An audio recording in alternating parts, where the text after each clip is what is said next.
Panama City Beach City Council will come to order in a rehearing of a request to amend the adopted master plan of the La Bogota Kelly Street Planned PUD development. We will begin, we'll ask that you bear with us that this is the second rehearing that we've had under new regulations. So we are going to primarily depend on the city attorney to give us some directions as to what we can and cannot do and how we will proceed with the hearing. Thank you, Mayor. The requirements in your land development code track state law, judicially established state law. This is a quasi-judicial hearing. Many of the processes that you will follow today, actually all of them you've followed before. We've placed in front of each of you a laminated sheet that contains a section of the new land development code. The applicant has a copy of that, as does your staff, Mr. Leonard. The conduct of the hearing is outlined in the second half of this sheet. What's happened already is Madam Mayor has called the hearing to order. And then the next step, you'll see staff confirm the notice requirements are met and so forth. The only thing to my recollection that we have not made particular attention to in the past, and I think may become useful today because of what I've read in the newspaper and understand about the nature of this particular issue, is the difference between testimony, competent, substantial evidence, and public participation. You'll note in paragraph H on the left-hand column, and I will read it for the public's information. Members of the general public may provide comment during the hearing. You will note in the procedure section, public comment appears at G after the staff is presented and the applicant is presented. So members of the general public may provide comment. However, I'm here to tell you, and we'll read the rest of it in a moment, that simple public comment does not constitute competent, substantial evidence. If a member of the public wishes their comments to be considered as part of the council's decision, then at a minimum, the person must be sworn and subject to cross-examination, which means that after your comments are finished, either staff or the applicant has an opportunity to ask you questions. Okay? Now, the public is invited and welcome to comment generally. The hard part on the council, however, is if they're not sworn and not subject to cross-examination, it, on its face, cannot constitute competent, substantial evidence. Also, I just need to point out for everyone's information that simply not liking something the courts have held isn't competent, substantial evidence. I just don't want it. I think it'll interfere with my life. Whatever. It is not competent, substantial evidence. Now, I'm not saying everyone should say whatever they feel like they want to say. I mean, that's what this is a public hearing. You're entitled to do it. I just wanted that to be clear. So reading on into paragraph 8, if a member of the general public desires his or his testimony to be considered as potential competent, substantial evidence, such person must be placed under oath and subject to cross-examination. Okay? So I know that's hard on y'all to separate, but just try to. If someone wants to get up and just talk and not be subject to cross-examination, you certainly listen to them, and you can certainly consider that generally, I guess, but it's not evidence. You can't make your decision on it. There's some cases out there that say that no matter how hard we try to make these hearings quasi-judicial, in the end of the day, there's a political element in there. There's something that some vibe that you're elected to take account of. And frankly, I don't think anyone knows exactly where that line is, and I'm sorry you're put there, but that's just what the courts have done. So my instruction to you is if they're not sworn, You're not supposed to rely on what they say, but you're supposed to listen to it anyway, and that makes no sense, but that's where it is. All right. That was what I had to say that was different, because I expected some neighbors to come and talk. Any questions about that? Any, I have one, if I may. But would you define short layman terms what a quasi-judicial hearing is? A mess? It's... Could you elaborate? All right. I mean, that's what we are today. Yes. So I just wanted to... All right. The simplest way to describe it, it's not particularly short, but it's simple, is to put it in historical context. 50 years ago, all land use matters were considered legislative. There wasn't any such thing as quasi-judicial. You were elected to make legislation, to make policy. Okay? And the way I look at making policy in simple terms is you reach up in the air between the limits that the Constitution sets, and you pull down what you think is a good policy. And if people don't like it, they can elect somebody else to pull down a different policy. The only limits on what you pull down are what the Constitution says, the federal and the state Constitution that's within your framework. Okay? That's policy. That's legislative policy. You can't be second guessed. You can't be called to testify why you decided what you did, because you just did. Okay? Separation of powers between the courts and you. All right, now, come to land use decisions, zoning, people's rights get affected, states growing fast. Starting with Governor Graham, we had comprehensive planning, where you had to have a comp plan. Nobody paid much attention to the early on comp plans, but then they got more and more serious. Now they're very serious. You have to pay attention to the comp plan. When you approve the future land use map in a comp plan, you are making a legislative decision on the ultimate use of that land in your city. Okay? Legislative. And that's not quasi-judicial. That's legislative. When you zone huge areas of land, that's legislative, not quasi-judicial, because you're zoning huge tracts, making policy for the city. That's legislative. Once all that legislation has been done, however, and here's where the real world comes in and where it gets messy. This is my personal belief. Nobody's written this or judges ever said it, but folks got tired of zoning decisions being made in smoke-filled rooms by developers behind the scenes. That was driving it. I mean, when they got to the room like this, the decision was made. Right? The powers that be had already talked to whoever, and the decision was made, or pretty much made. So the court started saying, well, wait a minute. You've got this comp plan out here that has set the legislative policy. You've got this major zoning. The city's already been zoned. Now you're dealing with a particular piece of property, one little piece of property. You're applying all these principles that you've already established legislatively to this piece of property. We think you ought to do that openly in front of everybody, based on what everybody gets to hear. Okay? And we're going to call that a quasi-judicial hearing.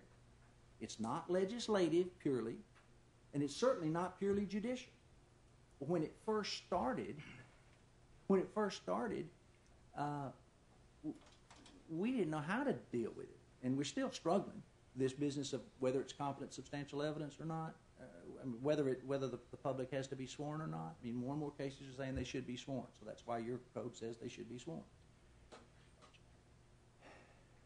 When it first got started, you were prohibited from talking to anybody about this. So you could come in as a fair-minded judge, quasi-judicial. You couldn't talk to anybody about it. And that was, but politicians and citizens came back and said, wait, what about First Amendment? We elected these people. How can we not talk to them?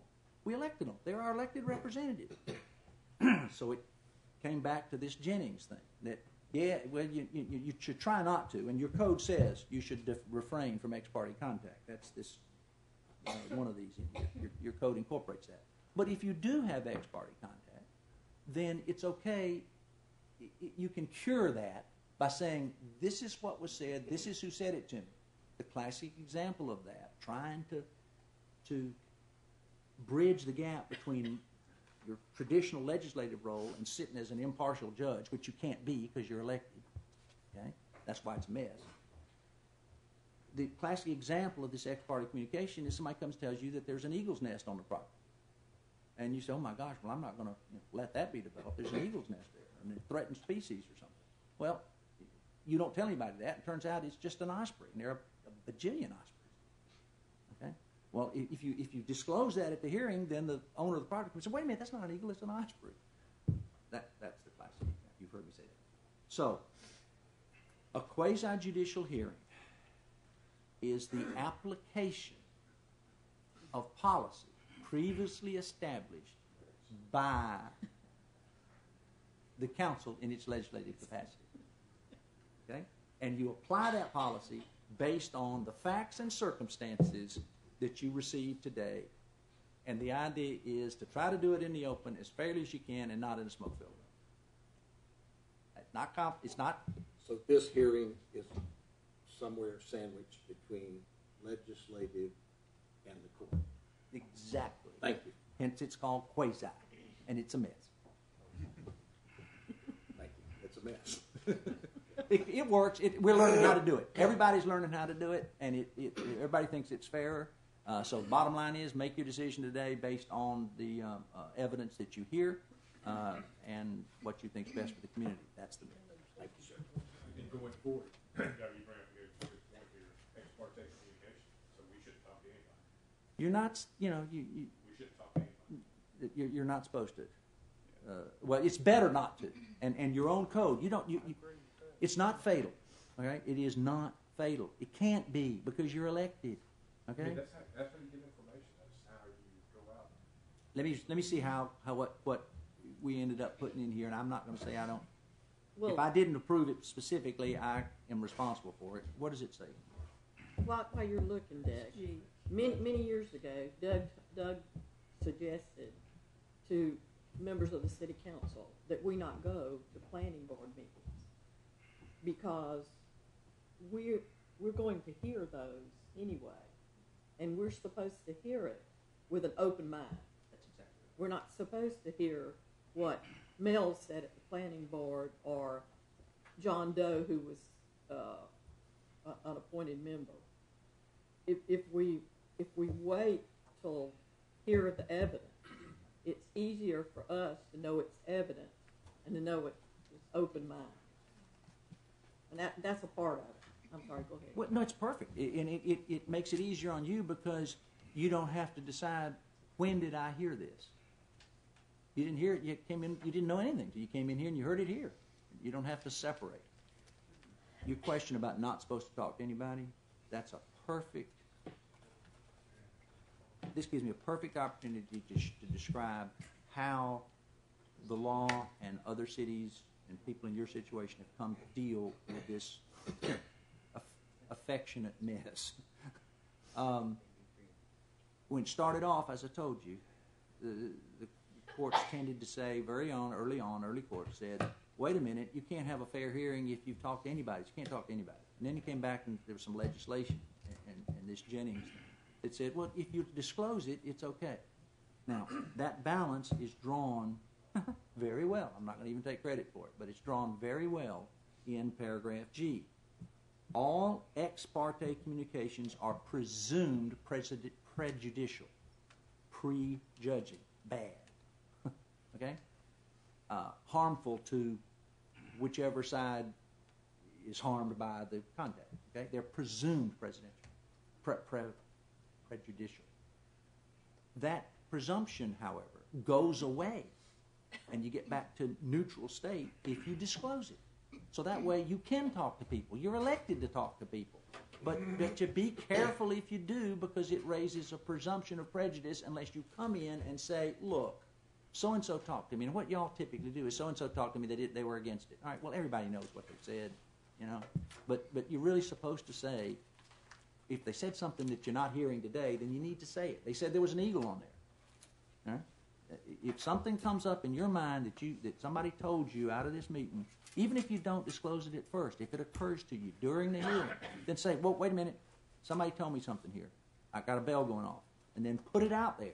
Once you put it out there, it's done. It evaporates. It's not prejudicial anymore. That make sense? Any other questions for Mr. Tate? We're ready to move to the second step. Do we have evidence that the public notice was given? Staff? B, staff shall confirm the notice requirements were met. Yes, the notice requirements were met for notice with the affected parties who made themselves known at the planning board meeting and signed the sheet, and then also sign on the property. And then I believe also an ad was run in the newspaper as well about this meeting. Would you describe the mailing of notice to people within a certain distance as required by the code, and was that done? Well, that was done at the planning board level. Within 300 feet, the notice was given and a sign on the property. And then for the notice of this meeting, people who appeared at the meeting and signed the sheet at the planning board meeting about any notice for an appeal, that sheet was made available. The people signed up for it. Those people were notified once the appeal for this hearing was set, that there was an appeal received and when the date was, so that they could attend this meeting. Okay. Item number C. Members of the council need to disclose. You want to start? I did. I spoke with everyone who requested to speak with me on this subject, and that was Mr. Chris Forehand of CBF Consulting Engineers. I should also say that Mr. Forehand has been hired by the Homeowners Association in the community where I live to do some drainage, stormwater drainage, and paving work, none of which affects any of what we'll be discussing today, but it was thought that I should be sure everyone knew that. Thank you, sir. I think that's a disclosure in an abundance of caution. I don't think the law requires it, but to make sure I understand, the contract between Mr. Fohan's firm and the Condominium Association is with the association, not with you personally, and you have no business interest with Mr. Fohan. That's correct, sir. Do you, as we discussed earlier, do you need to recall, if you do, what Mr. Fohan told you about, so that it's in the record here? You said you did discuss with him this issue. What basically, what did he tell you, or what did y'all talk about? He discussed his position, which is outlined in the packet that he presented. So nothing that's not No, already in here? No. Okay. Discussed his position and the options available, possible options, his concern for the homeowners in that area, and how hopefully this plan was in their favor as well. I also talked to Chris Forehand, and he told me all he wanted me to do was keep an open mind on the subject. He really didn't try to say anything one way or the other. And I also spoke briefly with Mr. Leonard about it at his office last week. And what did you asked Mr. Leonard, and what did he say? I was just asking the details of what went down with the planning board and what was going on. I wasn't very familiar with exactly what was happening, so it was just. Do you recall him telling you It was anything just that's casual not? conversation, Do basically. you recall him telling you anything that's not disclosed in the packet? Right. You do not recall him telling you anything that? No, he didn't tell me anything different other than what. And Counselor, I also spoke with Mr. Leonard, I beg your pardon, and pretty much the same results that Mr. Russell had. It's the general overview from the city's point of view. Which is expressed in the packet. Yes, thank you. I know where the property is. I know the history of how we got to here. I also spoke with the city manager and with the city attorney for clarification of conducting this meeting, and then with the city manager, and Mr. Gitzberg did not reveal anything that wasn't already in the packet. And you and I talked about public comment and the distinction between that and competent substantial evidence as a head run on this meeting this morning. Right. We did not talk about the fact. I spoke with Mr. Fohan regarding this matter and regarding the homeowner's intentions with the property, nothing that wasn't already covered in the packet. Know where the property is, had a long history sitting on the planning board prior to this was the RV park and all the other things. I'm gonna disclose everything here. I spoke with the city manager to get his opinion based on what was in the package, as well as the city planner. We talked at length what was in the package, the restrictions, and even kind of went further into some of the restrictions. Also spoke with Mr. Forehand, and about what was in the package, and he just stated his point. That was an amenable solution. Mr. Curry, let me ask you this. Obviously, a human being, you can't divorce yourself from everything that you learned on the planning board. But do you think you would be able to keep, as everyone said today, keep an open mind and make your decision based on the facts you hear today? You know, obviously, on the planning board, you gained a lot of experience about the law and the code, and that's fine. That's but puts you ahead of the game in terms of the law.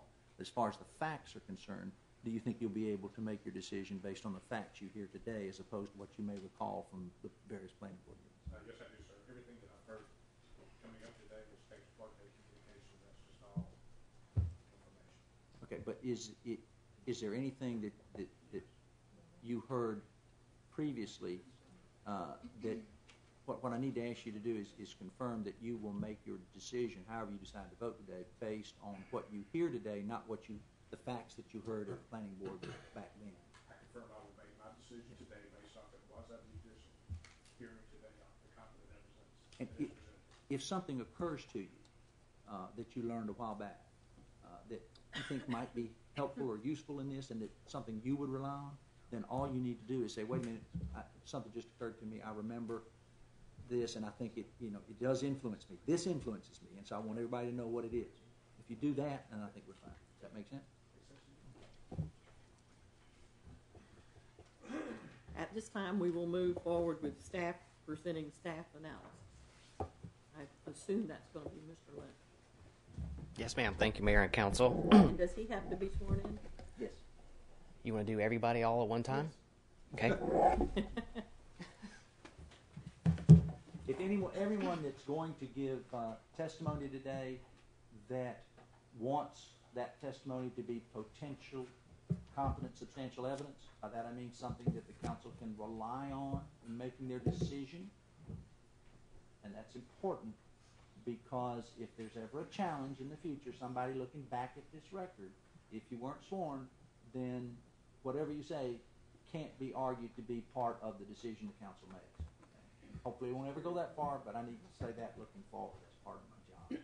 So if you want your testimony to be considered, possibly confidential evidence, you need to stand and be sworn, and then when you testify, you'll be asked to confirm that you have been sworn.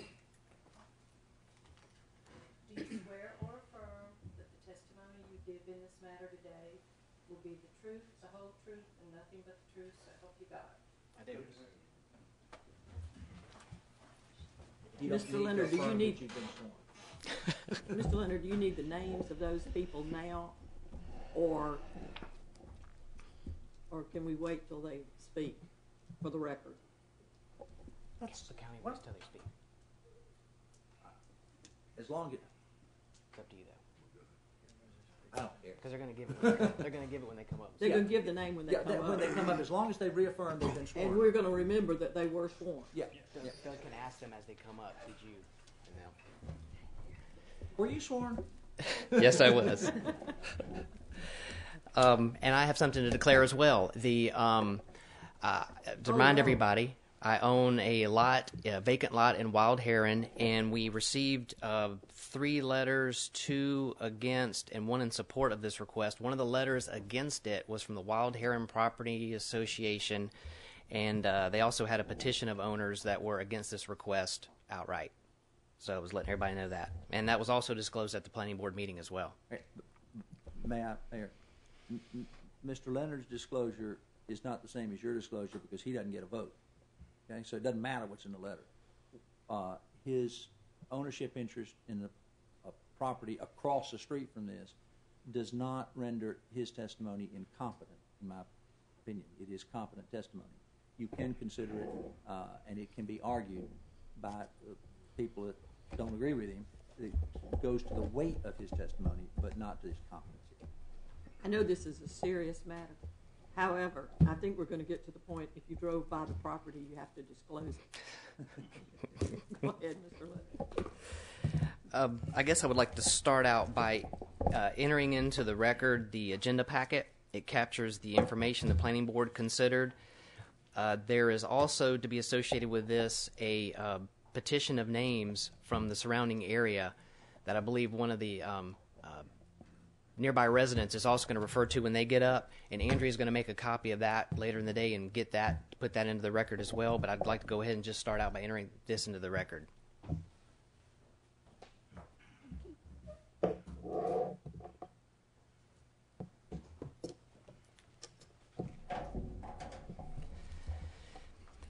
The subject property is shown on the map. It's approximately 2.68 acres. It is part of a PUD master plan, and this is a graphic depiction of the approved master plan, where the subject property is listed as being business and professional land use within the PUD.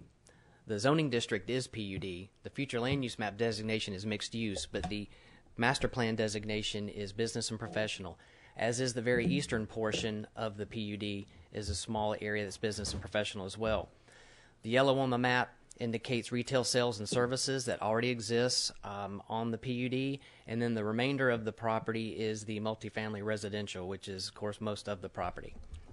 But today we're discussing this corner piece, 2.68 acres. The request at the planning board was to go from business and professional to retail sales and services, which would be match the designation to the east and the south of the property. The planning board conducted the hearing on the request from the applicant October 14th, 2013. The order was signed on October the 21st of 2013. We received an appeal for the rehearing on October 22nd, 2013, which is within the 10-day appeal period, and that's what brings it today before you. At the planning board, there were 3 motions made, and all failed. The first one was to continue the hearing to notice other owners within the PUD that the planning board was to consider modifying the boundaries of the land uses within the PUD. That was failed by a vote of 2-4. Then there was a motion to deny, but it lacked a second, so it died. And then the third motion that occurred at the planning board was it reconsidered the first motion, but with an abbreviated time schedule so that it would come back at the very next meeting. And that had a 3-3 vote. It needed 4 votes, so it died as well. And being that there was no action, the status quo was maintained, so there was no change per the request. It stayed the way it was, and then we received the timely appeal. The PUD, the overall PUD, was originally approved in 2005. In February of 2012, the city received the same request that's being considered today. It was the same owner, different agent was representing at that time. And then not long after that, July 2012, is when the Land Development Code was adopted, and it gave the city some new tools to use in review of this new application. Mainly, it was a better breakdown of specific uses. More specific uses are listed out than they were under the old Land Development Code. And also, there were more elements of some architectural standards that were put in place as a result of our Front Beach Overlay District that was incorporated in the Land Development Code. Now, this property isn't in the Front Beach Overlay, but it gives you kind of some things to work with if you were to look at doing such things. And you see those types of recommendations in the staff report where we talk about what the building looks like for the first time, breaking out specific uses that would be allowed and what wouldn't be allowed, so that this not only the use of the property, but the structure itself, if ever constructed, would better fit in with and be compatible with the surrounding area out there. In considering this request, the planning board, as well as the city council, needs to make a determination that the request is consistent with the comprehensive plan, that the request ends up being compatible with the existing development that's around in that area, and that the overall PUD continues to incorporate at least 3 uses meeting the minimum 10% land use requirements. And I do have a sheet when we get to that part of the hearing, if you want to see that if the request was granted, you would still have a minimum of 3 land uses that are in excess of 10%, 1 being residential, 1 being non-residential, so it would still meet that criteria. It would remove business and professional from meeting that 10% criteria, but there's still 3 other land uses that do. With that, can you think of anything I missed? May I ask a couple questions? Under returning to the original PUD, the drawing of which is up there, are there any improvements constructed under the PUD out there? Yes, well, there's roadways, and then there are stub out pipes that have been put in place out there. Some horizontal infrastructure. Some horizontal Is there improvements. Any vertical? Are there any vertical? No, there are not.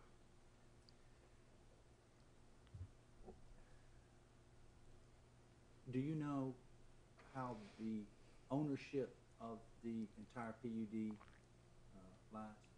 Who owns it? Is it all owned by the Yes. same person? No, it is not. There's three different owners. You have the this owner in this area, LaForge. Then you have Nash York, who owns the retail sales and service portion, the multifamily residential, and then the very eastern end, I think, is still under Landmark. And do you know whether those other landowners received notice of this request, and has there been any response? They did receive notice of the request. I have not heard of any response. We did get a response from the property owner who's used to be part of the PUD, but is no longer a single family R0 lot subdivision in this area, who actually wrote a letter in support of it. But none of the other owners I've seen any evidence indicating one way or the other what they thought of the request. Your staff recommendation, this portion of the procedure is that staff will present the analysis. Okay? I must advise the council it is Mr. Leonard's typical practice to present what happened at the planning board, but in this case, the planning board actions are a complete nullity. It should be ignored. What I'd ask you to do, Mr. Leonard, is to summarize your analysis and the options that staff presented so that the audience and the council has that in front of them, because in the end of the day, your analysis was pretty concise in what you staff recommended.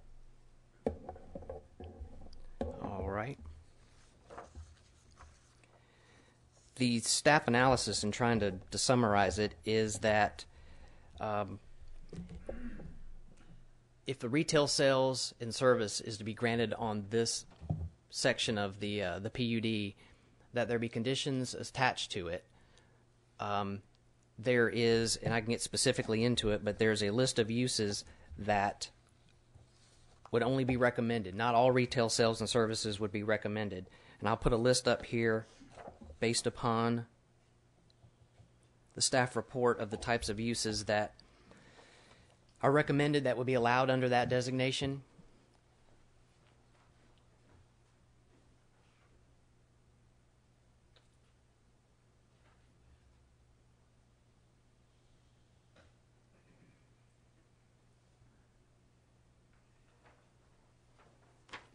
These were presented at the planning board as well, and it tracks through all the uses are identified in the land development code, as well as the restrictions that go along with it. For instance, whenever it talks about in the land development code, if a use is allowed within the PUD, it'd be the most restrictive zoning designation that category land use is allowed in would be the restrictions that would apply. So in most cases where you would see that a bed and breakfast limited the requirements of the R3 district, well, in the packet it copies what's allowed in the R3 district, because say in the R3 district there would be more restrictions on that particular use than there would be in a CH district. So each one of those uses, either they're allowed outright or they come with restrictions, and in almost most cases it talks about a little bit more of a buffer separating that use from the residential area, requirement of fencing, a 30% increase in landscaping buffering, which is typically a canopy tree every 20 feet. Those types of things get increased with that. Mr. Leonard, Yes. are these restrictions also on the rest of the retail space that's already zoned? It is not. Well, this is only that retail space that's already on the PUD is unrestricted. What is in that retail space? Nothing right now. Nothing right now? It's unrestricted. This area that I'm talking about is recommended to have restrictions on it. Can you go back to the map and show us that Yes. unrestricted place, please? And can you tell us why would this portion, based on staff's thinking, have restricted uses while the other retail does not?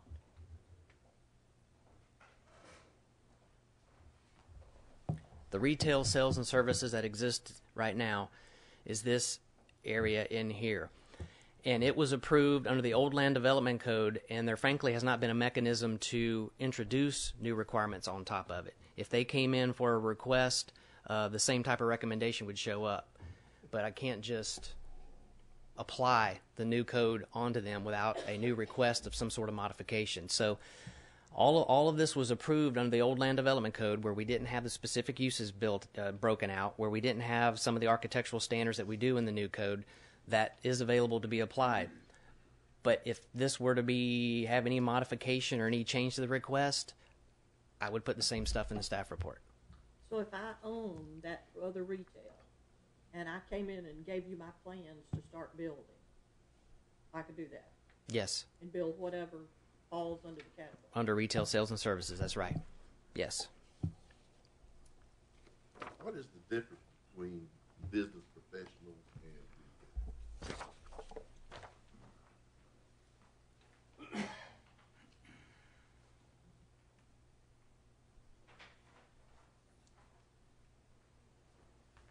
That is all that's allowed under the business and professional right now.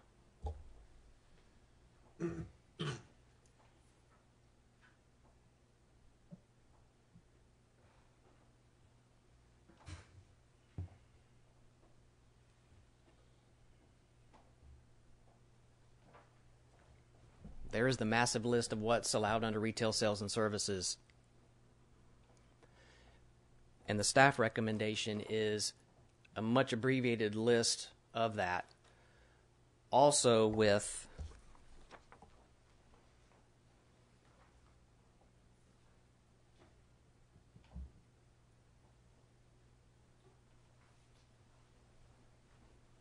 the abbreviated list of land uses, also with some of the architectural standards that we find in our code, and then also where we refer to certain things but don't have the specific requirements.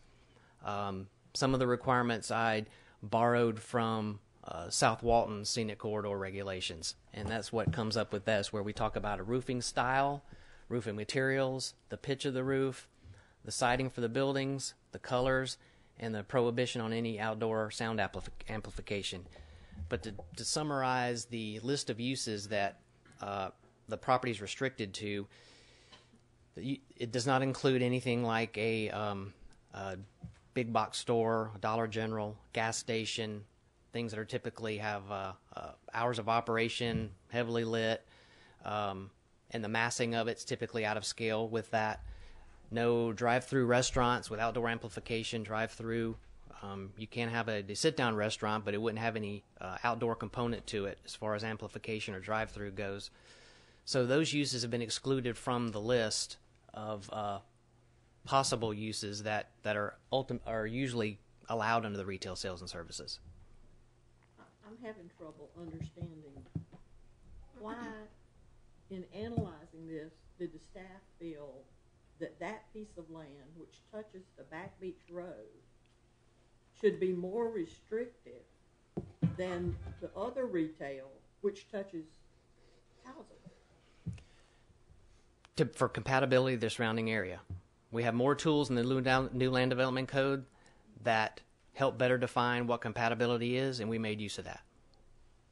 So you're analysis of the request was based on compatibility. All these components that I mentioned, the restriction of the uses, and these architectural, yes, is trying to make it fit in with the surrounding uses. Mel, can you put the map back up again, Yes. please?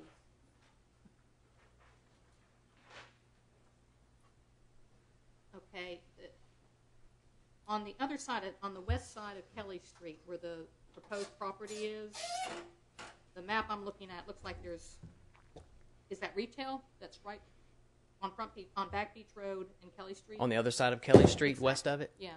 Yes, it's a little strip center that has a real estate office in it. It used to have a small restaurant.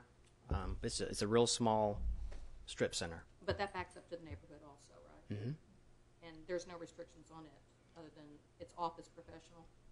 Or It's is in it the under county, but it ends up, they may have a different, my opinion is it's compatible with that neighborhood. Right. The way it looks and the way it's sized, it's compatible. So the county, and I know it's in the county, but I'm just curious that it is, they could have put a Hardee's there.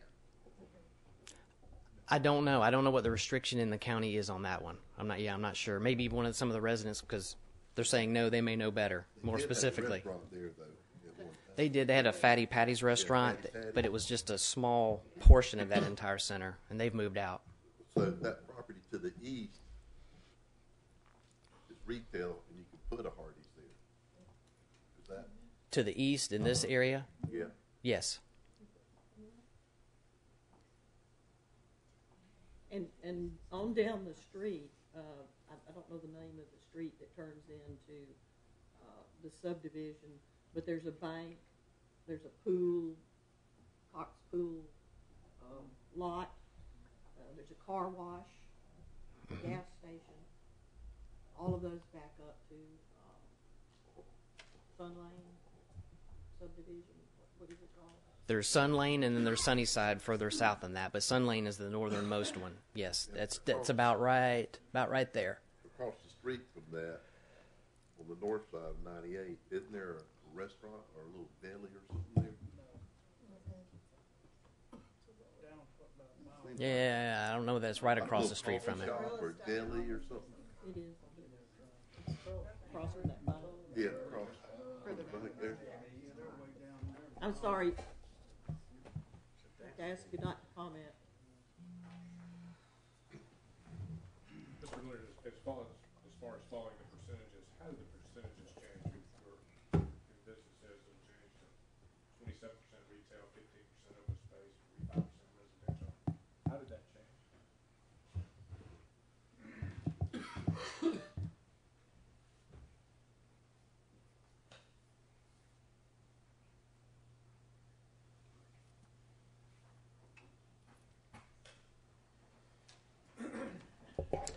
These are the actual numbers. The current PUD master plan ends up with 17.5% business professional, almost 23% retail sales, almost 40% the residential, which is the multifamily residential, open space almost 14%, and recreation 6.5%.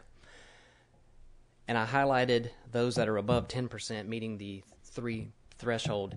So we still end up with 3 with the proposed change. Business and professional drops to 5.14. Retail sales is up to 35.1, and then the others stay the same, 40 and 14%. So it still maintains at least 3 uses, which would be retail sales and services. Residential and open space would still be over the 10% threshold.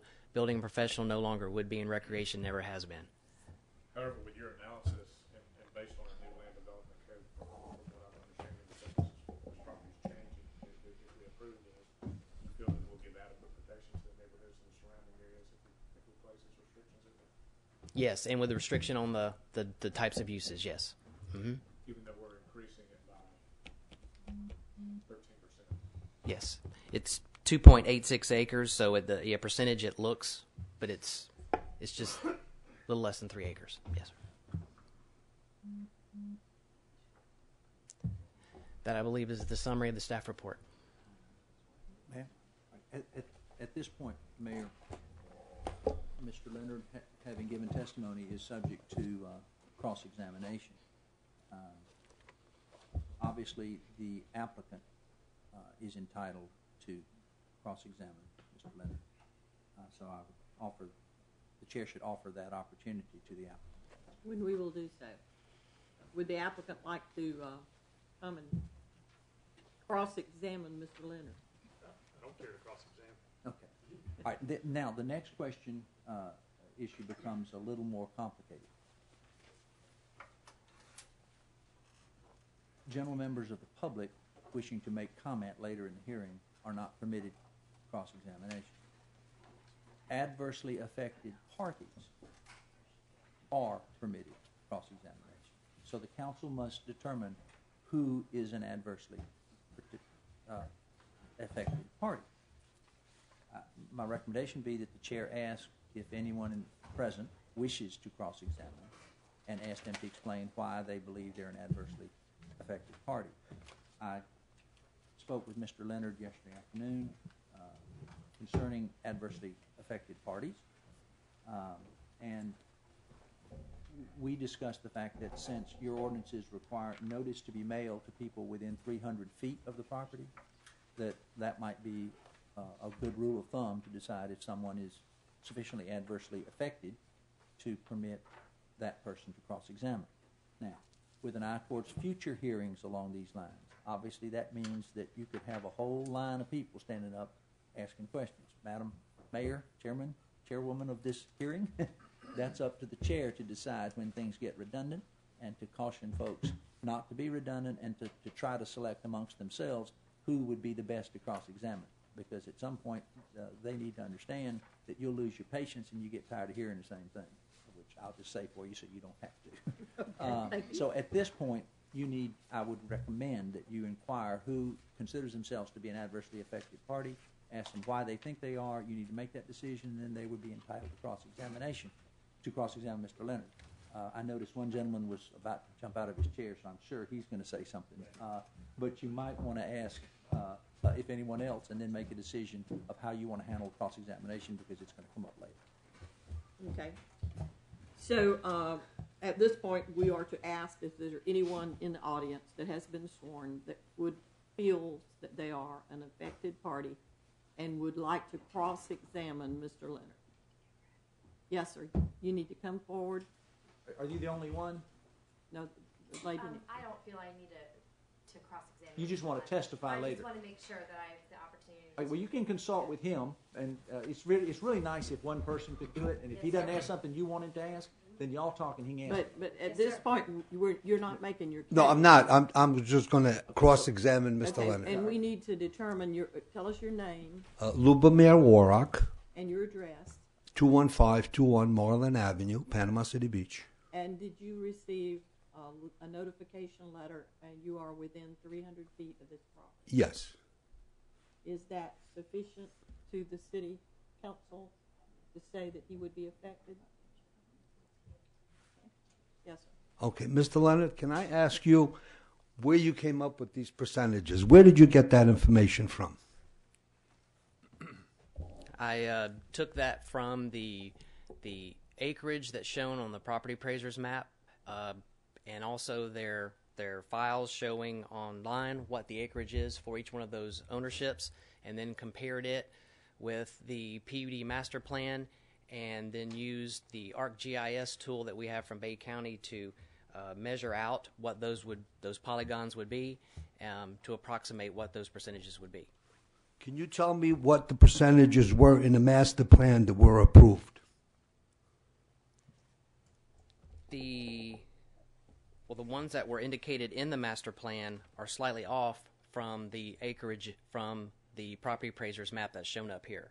Do you think it's proper that you're going to make the changes that were approved without some sort of a formality?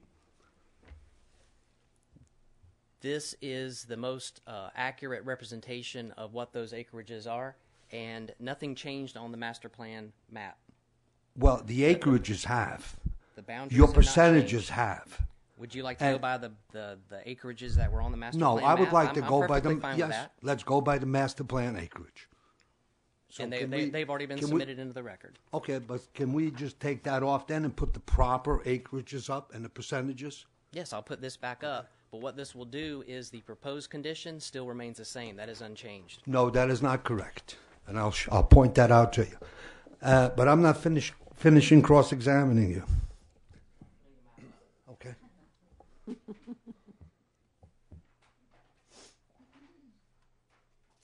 that guy who usually does that map stuff?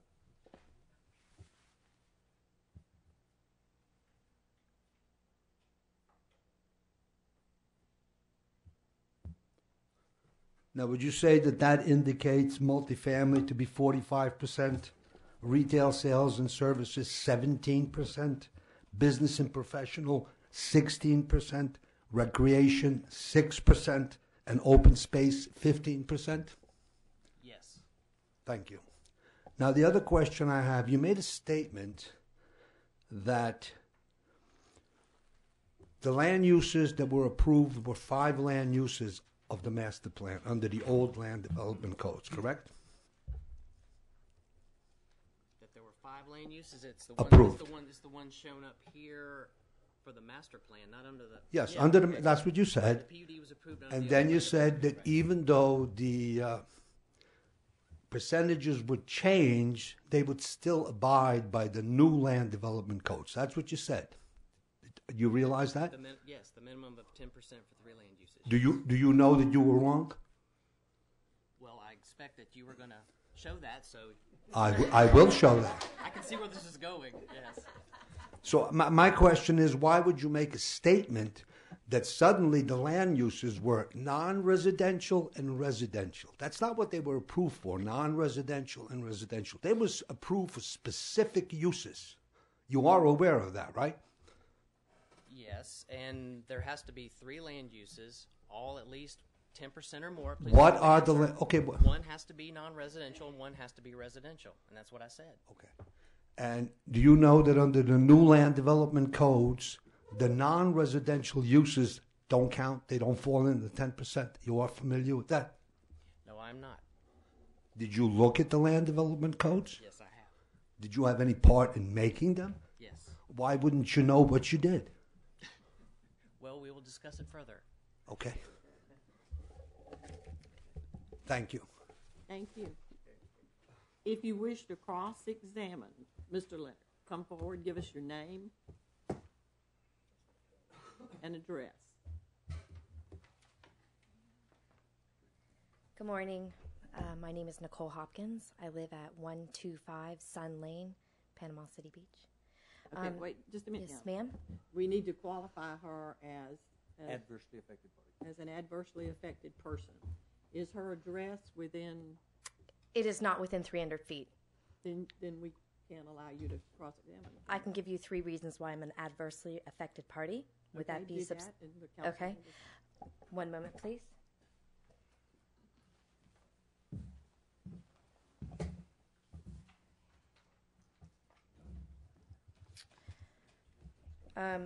Well, I'm just going to give it a broad, I'm going to paint it with a broad brush, and if you guys want to pick it apart and let me go through my other details, I can certainly do that, but not to hold anybody up. Okay, just a minute.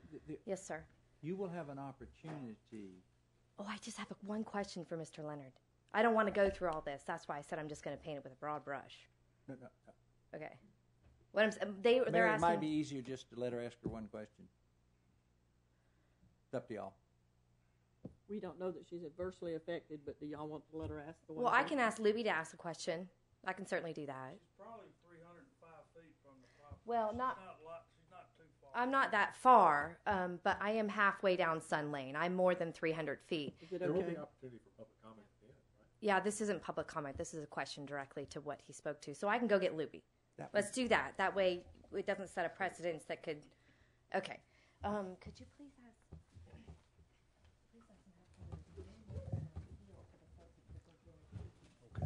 Yeah, the question is, why wasn't an appeal sent out, a notice of the appeal sent out to the affected parties within 300 feet of the development? The notice for the 300 feet goes out at the planning board level. There isn't a requirement for the 300-foot notice to go out for the appeal. That's just not in the procedures of the Land Development Code, but there is notice for people who show up at the planning board and make themselves known to be adversely affected parties at the planning board.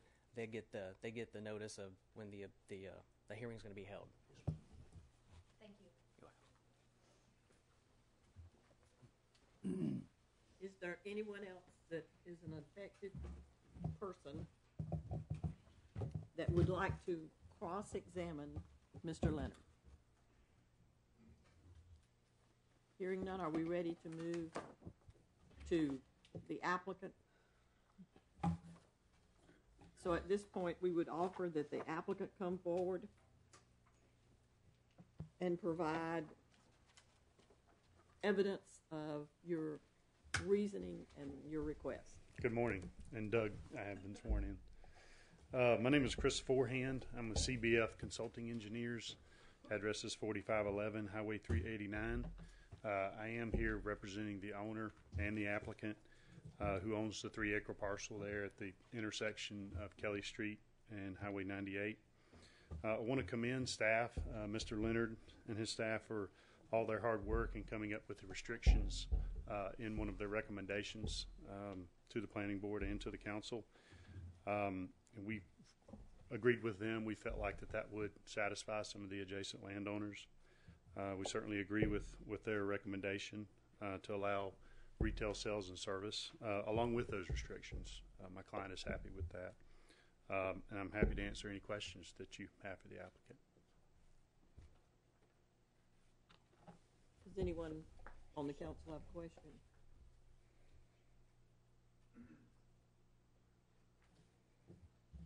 I think the next step is to ask if there is anyone in the audience that is adversely affected that would like to question or cross-examine Mr. Forehand.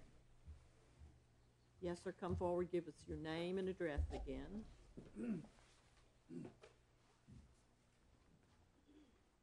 Lubomir Warrock, 21521 Marlin Avenue, Panama City Beach. And we have established that he is an adversely affected. The question I have to the applicant is, what is the purpose of the application? Is it to develop it into retail sales or services, or to sell the property? Yes, that answer was outlined in our submittal to the city. We did outline that my client is an investor, not a developer. There is no current plan for the property, and he is trying to make the change so he can market the property. Is there anyone else that feels they're adversely affected that has been sworn that would like to ask a question? So I might need to ask Mr. Forehand or you, I don't know, but so the property sells. Everything goes through and the property sells. And the covenants or the restrictions that we put on the property, they stay intact to the new owner? Yes. Mm-hmm. Yes, that's what I understand. Yes. Particularly because they would be noticed. We would record something that would. Forever and ever and ever. Until we change the land development code again. That won't be in our lifetime. I hope not. I hope not. You'll be surprised. Is there anyone else? Anyone on the council have a question for Mr. Forehand? Thank you, sir. We're ready to move along. Are we ready for public comment? Well, actually, next is the any adversely affected parties. So you have 3 tiers. You've got the two sides, then you've got the adversely affected parties. Okay. Then you've got the public. All right. So is there any affected party that would like to present some evidence? And that would be if you present as an adversely affected party, then you will be subject to cross-examination and make your presentation under oath. And you need to be sworn. What? Yes, sir. I thought I was sworn. All you got to do is confirm you were. I was sworn. Again, my name, Lubomir Warrock, 21521 Marlin Avenue, Panama City Beach. And at the end of the meeting, I'm going to ask each member to recall that address to test your recent memory.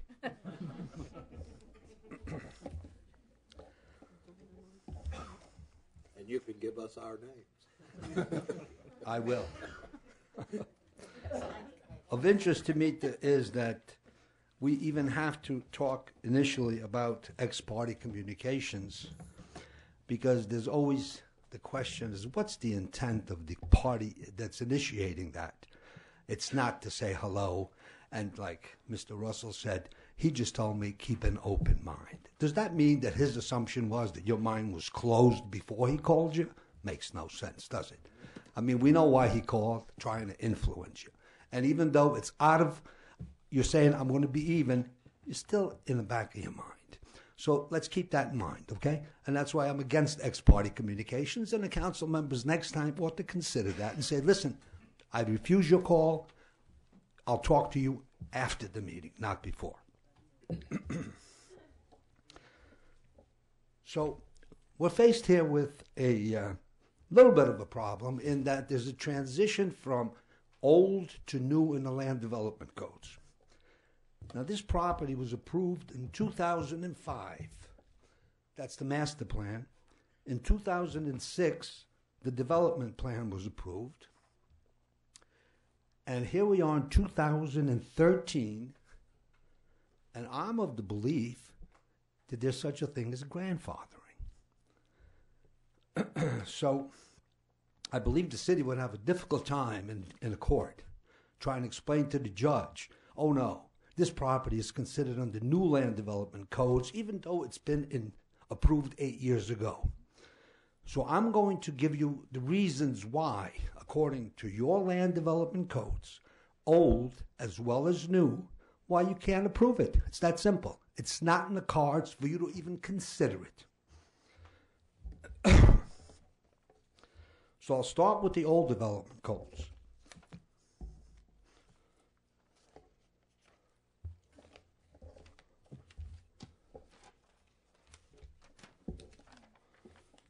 The opposition is, and we're going to enter a petition signed by more than 500 residents against this.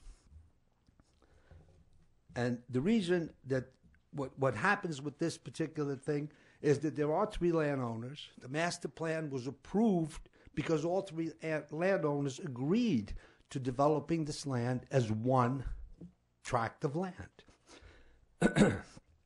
So by the old land codes, Section 1.1 requires that a unified development of tract of land. And without an agreement of all 3 owners, you can't change anything in a PUD. It was approved to be used as it was approved.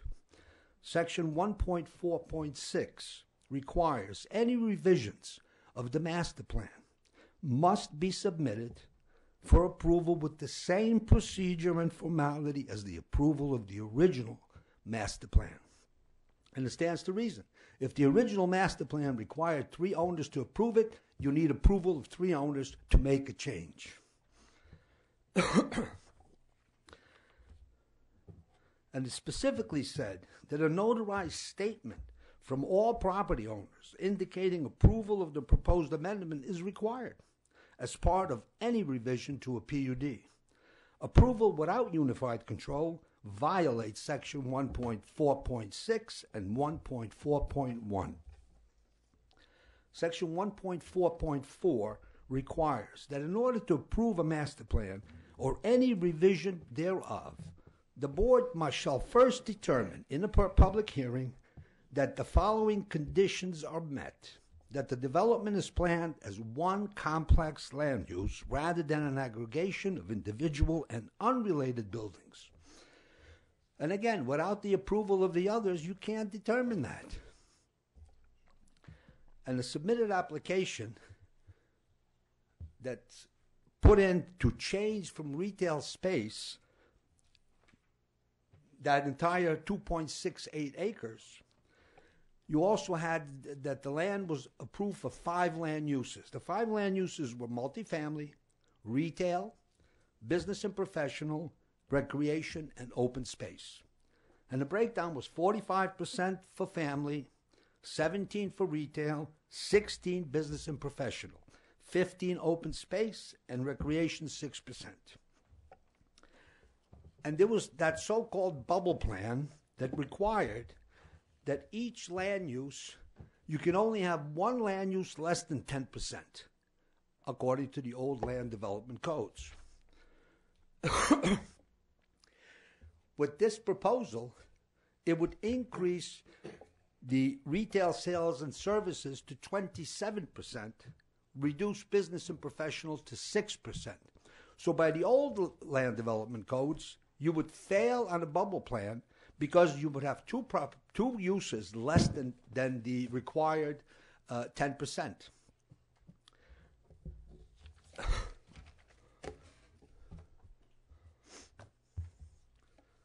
So those are your codes that would be violated under the old land development codes. Now let me turn to the new. Section 4, this is under the new land development code, Section 4.0205 states that the development of a particular use shall comply with the provisions for the most restrictive zoning district classification in which that use is allowed under the deviations, unless the deviations are approved from requirement. There's been no application to do that.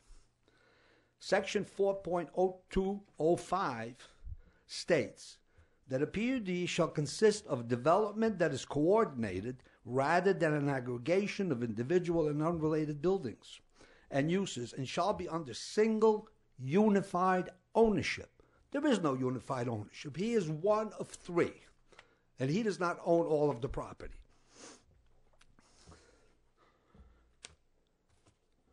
Section 10.10.03 states that any revision to a PUD shall be submitted with the same procedure and formality as approval of the original master plan.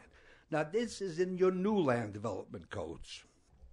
Since the initial application needed the requirement of 3 owners, so does any modification. And as stated before, it was approved for 5 land uses. With the new land development codes, here's what Section 4.0205 says. Under letter C, at least 3 uses shall be included in the PUD. Each use shall comprise 10% of the total land area. Acreage dedicated to streets and other common spaces shall not be utilized in the calculation of the 10%, which means the open space and the recreation is not considered. The other 3 land uses would have to meet the standard of minimum 10%. With this application, business would fall to 6%, and it would violate this section.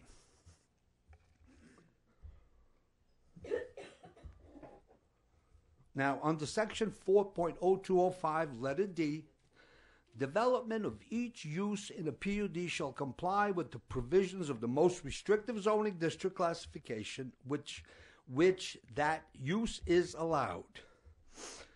To make a change, the city would have to determine that development would protect the public interest and provide public benefit. What is the public benefit in the circumstances? It has nothing to do with parks, beaches, environmentally sensitive areas, or provisions for extra open space. So even here, you can't even consider it. There is no public benefit for this change. In order to approve a revision under letter F of that 4.0205, it says, the City Council must determine that the following conditions are met. Under 2, the plan development is coordinated rather than an aggregation of individual and unrelated buildings. Under 4, the plan development incorporates 3 uses meeting the required minimum proportions. This application fails that. 5, the applicant is providing sufficient public benefit to allow the applicant to deviate from regulations. I showed you there is no public benefit. Under 6, all land included for purposes of rezoning in a PUD zoning district encompasses at least 5 acres and is owned or under the control of the applicant. He only owns 2.68 acres, so he fails under that point. And under section 101504, any substantial deviation shall be reviewed and processed in the same manner and procedure as was used to approve the original development. Again, you need 3 owners to come together. They have not. That's why this application is a farce. It should not have been in front of you. It should not have been appealed. It's just a waste of time. And you have no authority to approve it. You have no grounds to stand on. Every one of these points says you can't do it. It's that simple. Now let's look at the intent of the application. The intent of this applicant is to bring the process to break up the PUD. He's trying to use the PUD to get rezoned. Under the new land development codes, when this PUD falls apart and is invalidated, the zoning that's in place has to fall back to what it was before the city annexed the property. And guess what it was? Single-family residential. Specifically, retail sales and services were forbidden on that property, okay? And that's why these people, they bought this property at a foreclosure. Great for them, they're investors. But they bought it full well, knowing that this was part of a PUD. They've been trying to sell it since then. They got no buyers. So now they say, let's rezone it. Let's use the PUD to rezone it so we can fill our pockets at the cost of the entire neighborhood. They don't care about the neighborhood. They're investors. Good for them. But we care about the neighborhood, and we will not stand for it or allow it. Thank you. Thank you.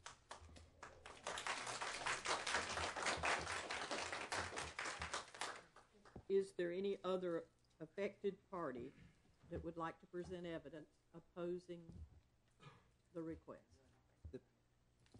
You're not an affected party. No, wait. First of all, Mayor, I think that this gentleman is subject to cross-examination. Oh, okay. All right. And I can tell you that, to the extent that y'all are going to turn to me and say, what'd he say? I can't tell you what he said. All right? He's made some valid points that need to be examined.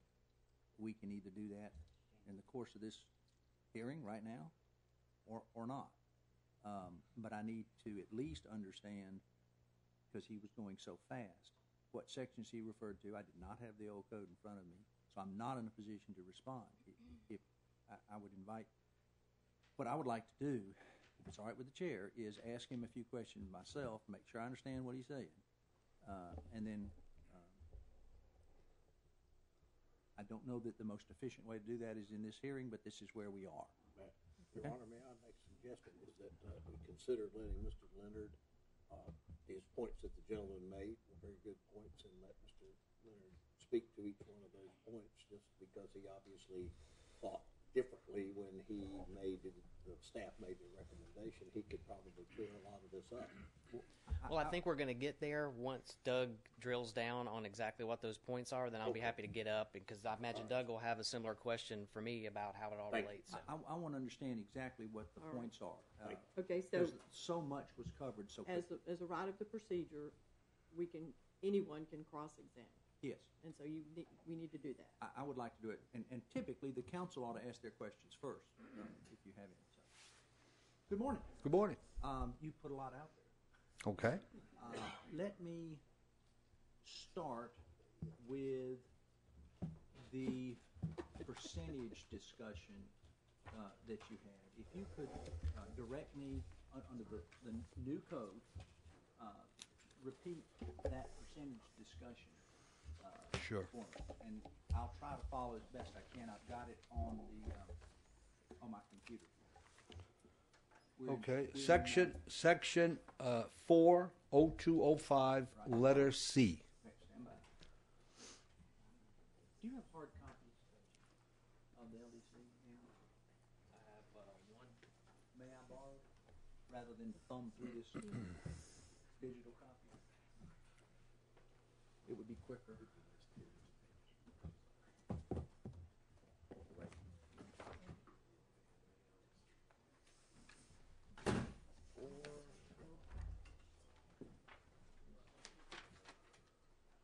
Oh, 0205, right? 05, let us see.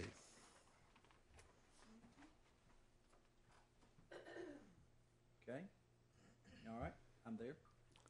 It says at least 3 uses shall be included in the PUD. Okay, Each use shall comprise at least 10% of the total land area of the PUD. wait, I'm reading it. What is your argument?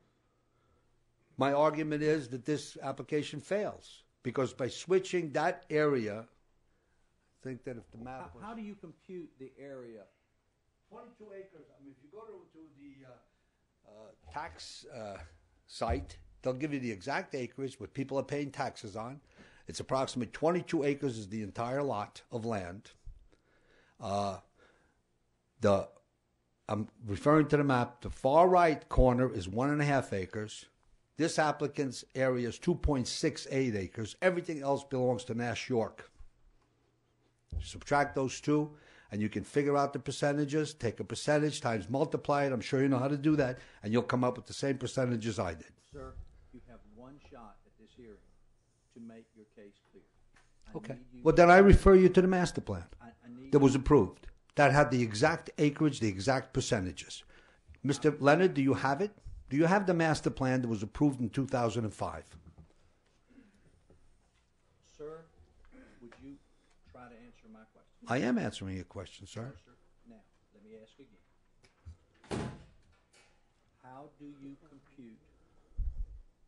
Please give me the numbers of your computation, the way you figure of the uses required by this section 40205C. How do you compute it? Just give me the numbers that you Okay. compute. I computed by going back to the master plan and taking their percentages What number? that were, I'm going to give them to you, that were approved back in 2005, and they were multifamily residential, 45% of the total land area. Retail sales and services, 17%. Business and professional, 16%. Recreation, 6%. Open space, 15%.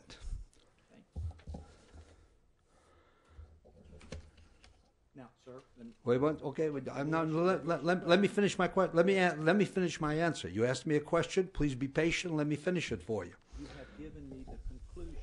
Not No, I did not. I did not give you the conclusion. I told you that's what the master plan approved. So don't tell me I gave you the conclusion. You're concluding before I finish. That's your problem.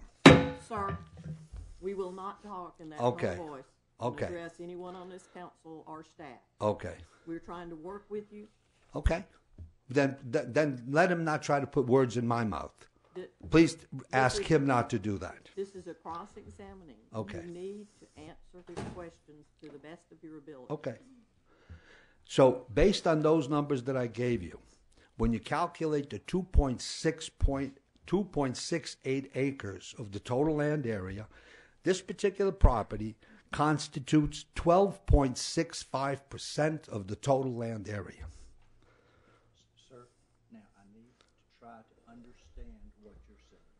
You gave me relative percentages of uses That were approved on a master plan.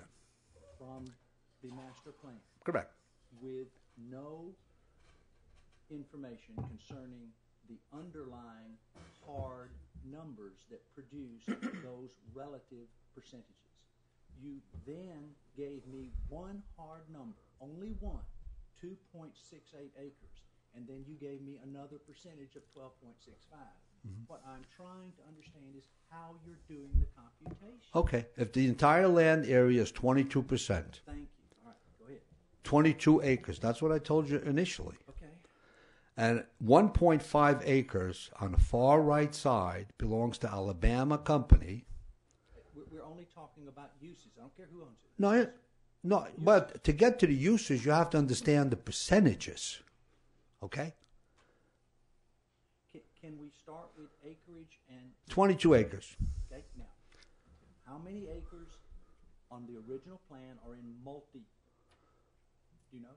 No, that's not the way that they calculated the reverse. They said you have 1.5 acres, that's going to be that. You have 2.68 acres, that's going to be that. I suggest you take those two numbers, add them.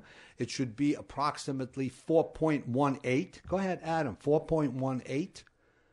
Subtract that from 22 acres, and that's the amount it's going to be for multifamily. Do 22 acres include the roads? Everything, included the entire thing. So when I give you the percentages, you see you have open space and recreation. So you're including the roads I'm including open space. in the denominator that produces the ultimate fraction. Is that correct? No, you may be right. Okay. Doesn't the code say that acreage dedicated to streets, stormwater, and other common spaces shall not be utilized in the calculation of the 10%? Correct. Well, then you can't use it in the denominator or the numerator. So the denominator isn't 22 acres. It's 22 acres less the roads and the parks, isn't it? No, it's not. Because see, you're mixing two things now: the old plans and the new plans. Okay, wait, because you're dealing with an issue that has been already approved. So don't try to say it doesn't exist. We're starting anew. We're not starting anew. That exists, and you got to deal with what exists, not some make-believe thing. I get the point legally. That's legally. I get the point legally that the owners of the other properties in this PUD may have some vested rights in the prior requirement that all amendments to the PUD must be signed by all parties. Correct. If that requirement exists, as you say it does, I take your word for it for the purpose of this discussion. Okay. I have not reviewed the code. Okay. I take your point. I am not prepared to give a legal opinion on that point. I would say, however, that if those two parties joined in this application, your point would become moot. Okay.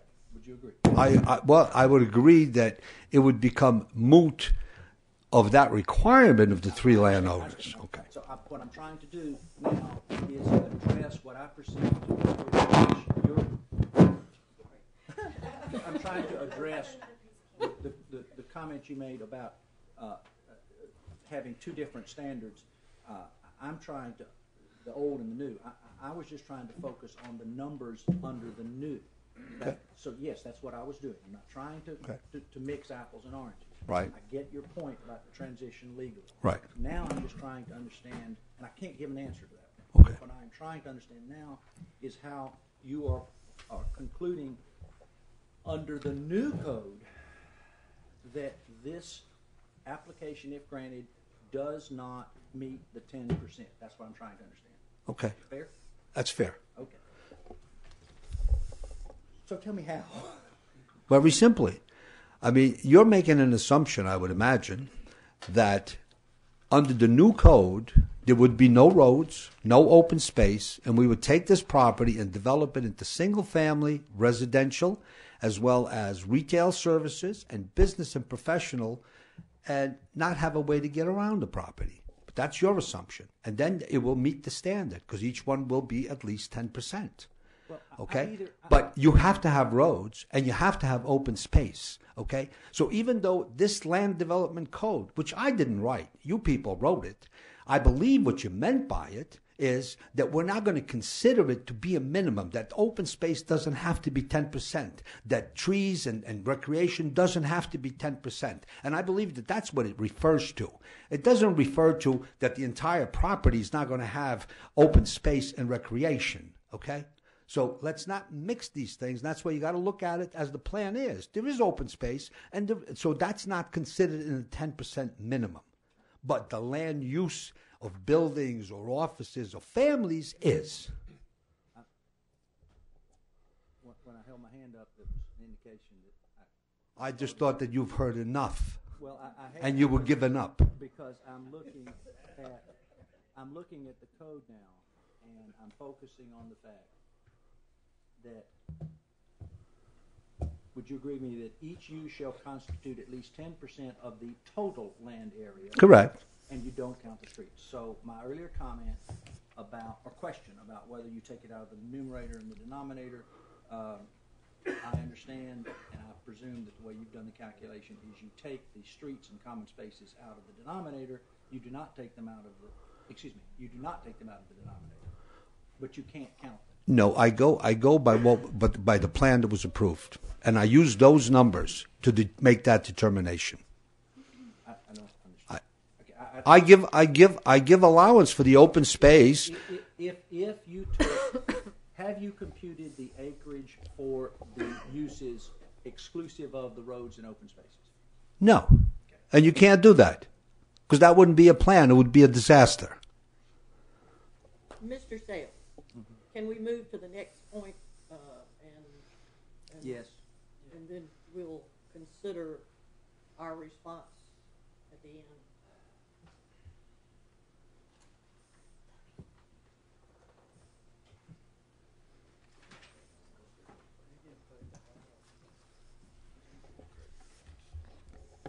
This is backing out the streets and the roads based on these percentages. Mayor, if in fact No. the acreages as determined from the property appraiser's side, the acreage for each use, exclusive of the streets and stormwater improvements within that subdivision of the site as the numerator, with the total acreage as the denominator, falls below 10%, then the gentleman is probably correct, which is why I'm laboring the point. I do not know the answer to that question. I'm also concerned about the vested rights of the individual owners under the old comp plan that the gentleman raises. Can we ask Mr. Leonard how he said it met the requirement? I will move How forward. did he calculate? I will move forward, and that can come back afterwards. But we're cross-examination of this gentleman at this time. Okay? And Doug, just to clarify, single unified development, that's your concern there? Yes. Pardon me. That's the way he's phrasing it. Right. There are different ways you can look at it. I'm sorry, I didn't hear the question. The question was, is my concern about what I'm phrasing the vested rights of the other owners, what you referred to as single unified development? I said, yes, we're talking Correct. about the same thing. Absolutely. different facets. Absolutely. Okay. The master plan is unified, but comprised of three people. I'm being criticized for being long-winded. I think they're going to criticize you too in a minute. I went into the wrong field. Okay. Help me. Your major points were the percentages. We talked ad nauseum. The unified development. Correct. What was? Did you have another major point?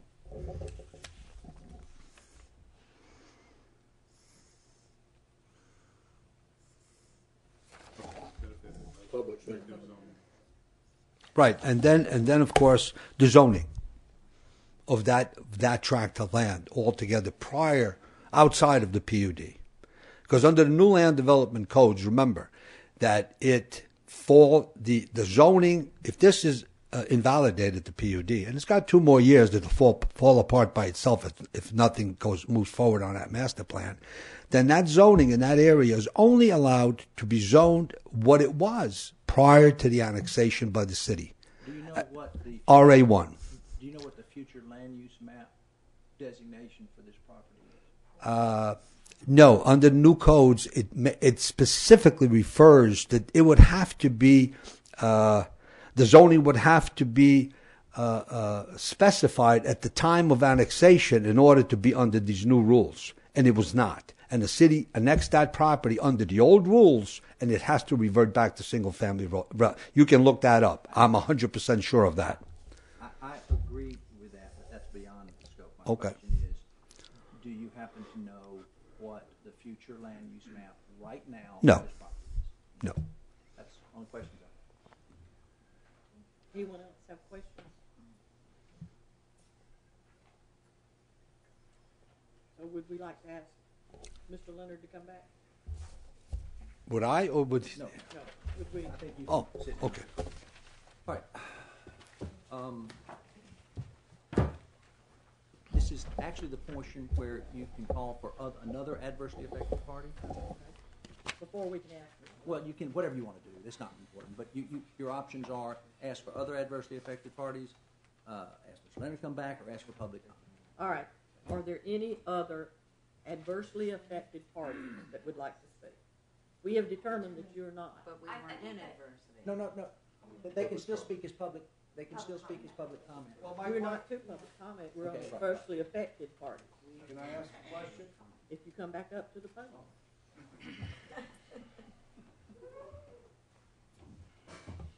Is there such a thing in the rules that if I'm the affected party and I pass my speaking voice on to Nicole and let her speak for me? We are going to have a public comment section. No, I understand, but this way it would come into the record as adversely affected. Because whatever she has to say, wait, I'll tell you why. Because I specifically did not know about this affected adverse, and I asked her to concentrate on one part of the argument while I concentrated on another. So she's really speaking on my behalf. There is a solution here, Mayor. Members of the general public who are willing to be sworn, and she has been sworn, and who are willing to stand to cross-examination may present evidence. Not as an adversely affected party, they cannot cross-examine, but they may present evidence and be cross-examined. Okay? But is that evidence then accepted as evidence? Yes, I will read paragraph 8 in its entirety. Members of the general public may provide comment during the hearing. If a member of the general public desires his or her testimony to be considered potential, competent, substantial evidence, such person shall be placed under oath and subject to cross-examination. So, by not being an adversely affected party, she was not entitled to cross-examine in order to move these hearings on more quickly. But during public comment, if she wants to be sworn and be subject to cross-examination, she can offer testimony which may constitute competent, substantial evidence. Okay. So we need to determine if there are any other adversely affected people who would like to speak. Again, I'll just put on a record that I'm adversely affected, and I instructed Nicole to work on a certain part of my argument in depth to present it at this meeting. So she would be speaking on my behalf as the adversely affected individual. And Is that acceptable? We are going to have public comment. No, I understand, but I'm asking to be adversely affected. I'm not going to accept that. Well, Mayor, unless the attorney says I have to.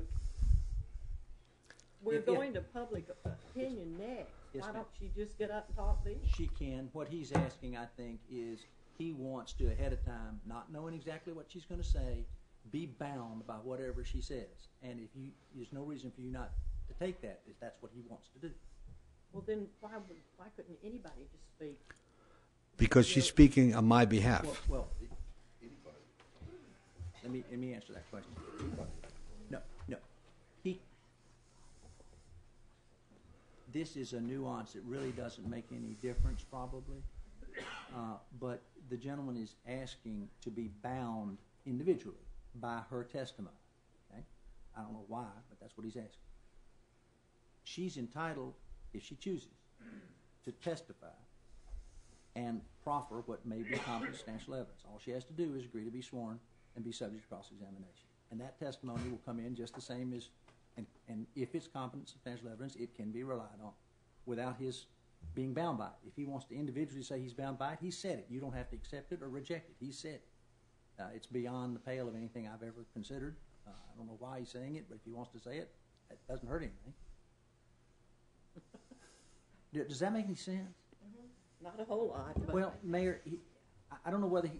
Well, my question is there more weight put on adversary affected testimony as opposed to public comment? I would think there is. Legally, I believe there is. there,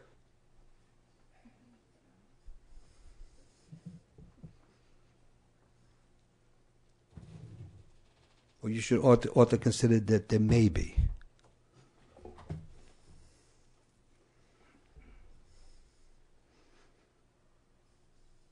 all right, I am confident that this gentleman cannot designate a third party to be an adversely affected party for evidentiary purposes. So, Mayor, you are correct in your saying you refuse to accept that. If he wants to personally be bound by her testimony, that's fine. He cannot, by himself, sua sponte, designate her an adversely affected party. Only you can do that. Okay? So you have previously determined she is not an adversely affected party. However, she is a member of the public. Now, when she testifies under oath and subject to cross-examination, she is presenting competent, substantial evidence that can be relied upon by this council in making a decision, and which will be considered by a reviewing court as competent, substantial evidence if it rises to that standard. But the fact that she is giving the evidence as a member of the public will not disqualify the evidence from competent, substantial status if she is sworn and subject to cross-examination. Is that clear? That's clear. Now, just 1 second. What you said, I just want a clarification. You said, I believe not correctly, that I was going to designate her as an adversary party. I did not. I was not designating her as an adversarially that's been affected party. I said I'm the affected party, and I choose to have her speak for me, the affected party. So, not that I'm designating her anything. Sir, as the chairman of this group, we're not going to do that. We're going to move to public input, and at that time she can come and present, she is sworn, and present evidence as a public comment. And that's where we're going. And I do object not accepting my, and I object to that, okay? Thank you. We are now to the part of the program where we're going to ask for public comment, and anyone in the audience can make public comment. And please come give us your name and address.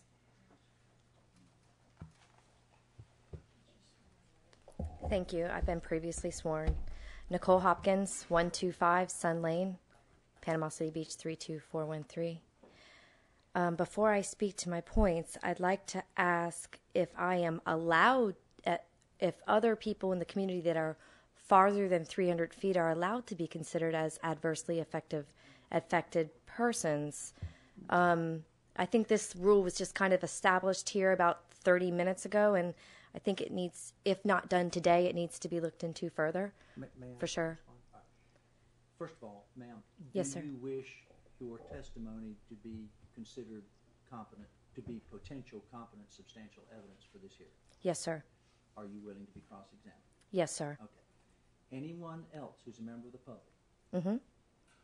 they can live in Atlanta, okay, who is willing to be cross-examined mm-hmm. and testify under oath, okay, can have their testimony considered potential competent, substantial evidence. Okay, I just want to make sure that, like Luby was referring to, is there a different weight given to an adversely affected party? I consider myself very adversely affected, and I will speak to that. I will instruct the council that there is you should not give any difference in weight based on the label.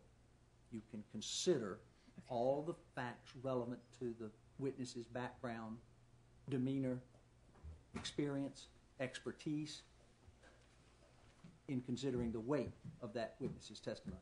But the fact that they have a label of an adversely affected party or not should make no difference in the weight you give to their testimony. Counsel, the real estate law specifies that someone within 300 feet of the party, 300 feet of the property is potentially adversely affected. I mean, that's real estate law, correct, sir? Well, that's a rule that is the law of this council. And that's why we only serve registered letters to that is the rule of this those folks. So would that not be considered here? I mean, is that where the line is drawn in the sand at 300 feet, and it was defined by the state of Florida, not by us? Well, we defined it too. But the point is that your testimony is being considered regardless of whether you're a general public or you are an adversely affected person. Everybody knows Yes, you ma'am. live right close by. Yeah, I am definitely adversely affected, regardless of how you want to define it. So are you satisfied, sir? Are you satisfied that we've now eliminated any distinction? I think I finally understood what you were concerned about, the prior witness. And so you should give weight to the testimony based on your common sense and their experience and expertise and location and whatnot, and not worry about that label if they're willing to testify under oath and be cross-examined. Okay? Thank you. First, I'd like to say thank you for Gales Trails. Never had the opportunity to do that, but I enjoy them frequently with my family. Like I had said before, my name is Nicole Hopkins, and I live down the street from this property. And if I could just open this map up.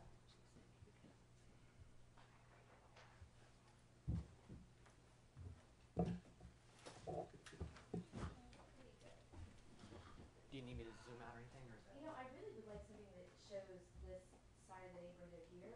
Right, a bigger. But if not, yeah, that'd be great. Mayor, I've got one right here. Certainly. since we're being so particular Yes. here, and I did just go over and speak to Mr. Leonard, who is a witness, I want to put on the record what we talked about, because he had come up and whispered in my ear while this gentleman was testifying. And what Mr. Leonard had to say was, when she gets done, he can just come up and say, I agree with that. And that would put it in. And that would put it into it. And that's all Mr. Leonard had to say. Thank you, Mr. Leonard. Thank you for putting up the aerial map. First of all, we all know this has hit the papers, hit the news, so this is a very important topic for the community. And it does affect more than just one person being the property owner. I also have petitions here from Wild Heron, La Valencia, and all the surrounding streets and communities of this property. So I want to show you on a roundabout where these petition signers reside. I bet I could do better with this. Yeah, I'm a little short for the board. Okay.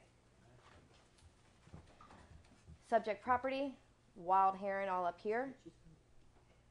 Sun Lane. This is Southfields. It goes all the way down and then back. Larger. The neighborhood expands out and gets larger. Sunnyside. This is Westwood Estates.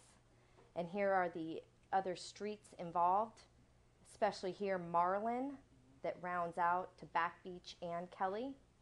This street, Sun Lane, goes from Kelly to Front Beach and also to Back Beach. And then we have here Riviera, and we've got Pompano, Palm, Dolphin, Sunset, and then you're down to Front Beach. These are the petitions that were signed from the members of that community that we were able to stop. I cannot recall one person that was refusing to sign this. And thank you for them. The zoning ordinance were put in years ago by people who were very competent in putting together these ordinances in order to protect the property values of the people that live in the surrounding areas. And by definition, zoning ordinance is an assigned land use in a particular zone to protect against uses that might reduce the value of neighboring properties. So once again, not to be redundant, but I'm going to be, these are all our neighboring properties. These are, in fact, all your adversely affected persons, not just 300 feet. So for the purpose of this discussion, we're talking 1,000 residents that will be affected by the rezoning of this parcel. Of these residents in this area that I've spoken to, I have not come across too many people that are against development. As a matter of fact, they're for development, which is a very important thing for this council to understand. We are for development in Panama City Beach and in Bay County. And as you can see by Gales Trails, Pier Park, and all the other wonderful things that this community is developing, the people are applauding, and they're going. They're showing up to the free concerts, and they're spending their money at Pier Parks. They're using the trails. What we are against is sloppy development. This planned urban development is planned. P-L-A-N, plan. It's planned. If we allow this parcel to change, we're breaking down the plan. There's no more, we no longer have a plan. Now we've got a large swath of property that could be developed appropriately. It could be aesthetically pleasing. Great, that's easy. But it could be functional, and it can work for the community. Not just as, even with the restrictions that were put on by Mr. Leonard. And I agree with the restrictions. I think the restrictions are great. But what we need to happen is we need to make sure that we have all these other owners figuring out what they're going to do with this piece of property. Because you let this guy change, all this here, we're back in the wild, wild west. And west is best in Bay County, and we do know that. Our per capita income is higher. Our demographics are strong. This is 22 acres. 22 acres. We could do so much with this than just throwing up a retail sales and service, really. We've got retail sales and service approved for all along here. We have more retail sales and service here. It's not just all about changing everything to retail sales and service and it's going to go, be great for the community. It's not. What we really could use is more housing on the West End, as a matter of fact. And I can't wait for the savvy developer to come in and put in a moderately priced development for the West End that may have retail sales and services or professional use along the front here. That would be great. But this whole 22-acre swath here needs to operate in either together until 2015 or that after it resorts back to R1A, residential, they can come back with a serious plan that's going to work for the community. So I'm not saying kick the can down the road, but I'm kind of saying kick the can down the road. And the reason being is because if you let this go, the rest of this is going to follow. And what the city will lose is tax revenue. And that is a major point here. You're going to lose tax revenue by letting this just go all business. You're going to lose the people that you can draw in to the West End to start. I'm glad you find it funny, Mr. Curry. I don't find it funny. That piece of property is not bringing us any tax revenue. Currently, it's bringing you nothing. But tomorrow, it's going to bring you nothing. In 2015, this might bring you something. Ma'am. And that's my point on the tax revenue. Yes, sir. Ma'am, with all due respect, what you might not be focused on, and I may not have heard you correctly, but yes, sir. The city has no ad valorem tax. The city's tax base currently. The city's tax base is based upon retail sales, 1% yes. retail sales. So, speaking back to my point about retail sales, with residential behind it and this whole property to be developed functionally to work within the community, you would indeed then have retail sales if that's how the developers decided to come back. So in regards to the zoning ordinances that were placed in, they were put into process in order to meet the needs of the population, economic growth, and existing and future land uses. And this is why that whole property was zoned La Brigada. This is why it all went through. The people of the community weren't against development. They liked the idea of what La Brigada was going to be. But it's obvious that La Brigada is just not going to be what they say that we're going to be. It's not going to happen anymore. The other thing that I think I need to speak to is the results of this changing without it being truly planned and looked at deeply is going to result in safety and hazard. And safety and hazard is a form of depreciation that occurs in residential areas just because basically of this type of development happening. Safety and hazard would mean that on the streets that, such as Sun Lane, Kelly especially, Marlin, these are the three seats, Sun, Kelly, and Marlin. We will have depreciation of our current property values based on safety and hazards. And this is not just coming from me. This is coming from 2 property appraisers that I spoke to in the state of Florida. One that resides in South Florida because they've had these problems develop down there, and one from Bay County. I spoke to them, each one of them off the record and over the phone. The third reason that this will hurt and adversely affect many more people than it's going to help is external obsolescence. And what that is when you develop something and it causes depreciation, such as through safety and hazard, it can't be corrected. It's incurable at that point. So once you move forward to let this go through, we can't step back from there. We can't help the people on Kelly Street whose kids can't play in the driveway safely because people are tearing up and down the road. You can't help people on Sun Lane. You can't help the people on Marlin anymore. It is now incurable depreciation of people's property. And like I had said before, I'm just one person. This is at least 1,000. And that subject property, that's one person. So please consider very, very carefully about what will happen to the property values for the people in the surrounding area. If anybody has any questions for me, fire away. Mr. Sale, would you like to cross-examine? Is there anyone on the council? Do we ask for other public comment and then we can, or can anyone from the audience cross-examine? No, only adversely affected parties can cross-examine. Luby, any questions for me? or Mr. Leonard, or Mr. Leonard, yeah, or Mr. Froen. I'm sorry, you have to come to the microphone. Yeah, I have a question for you.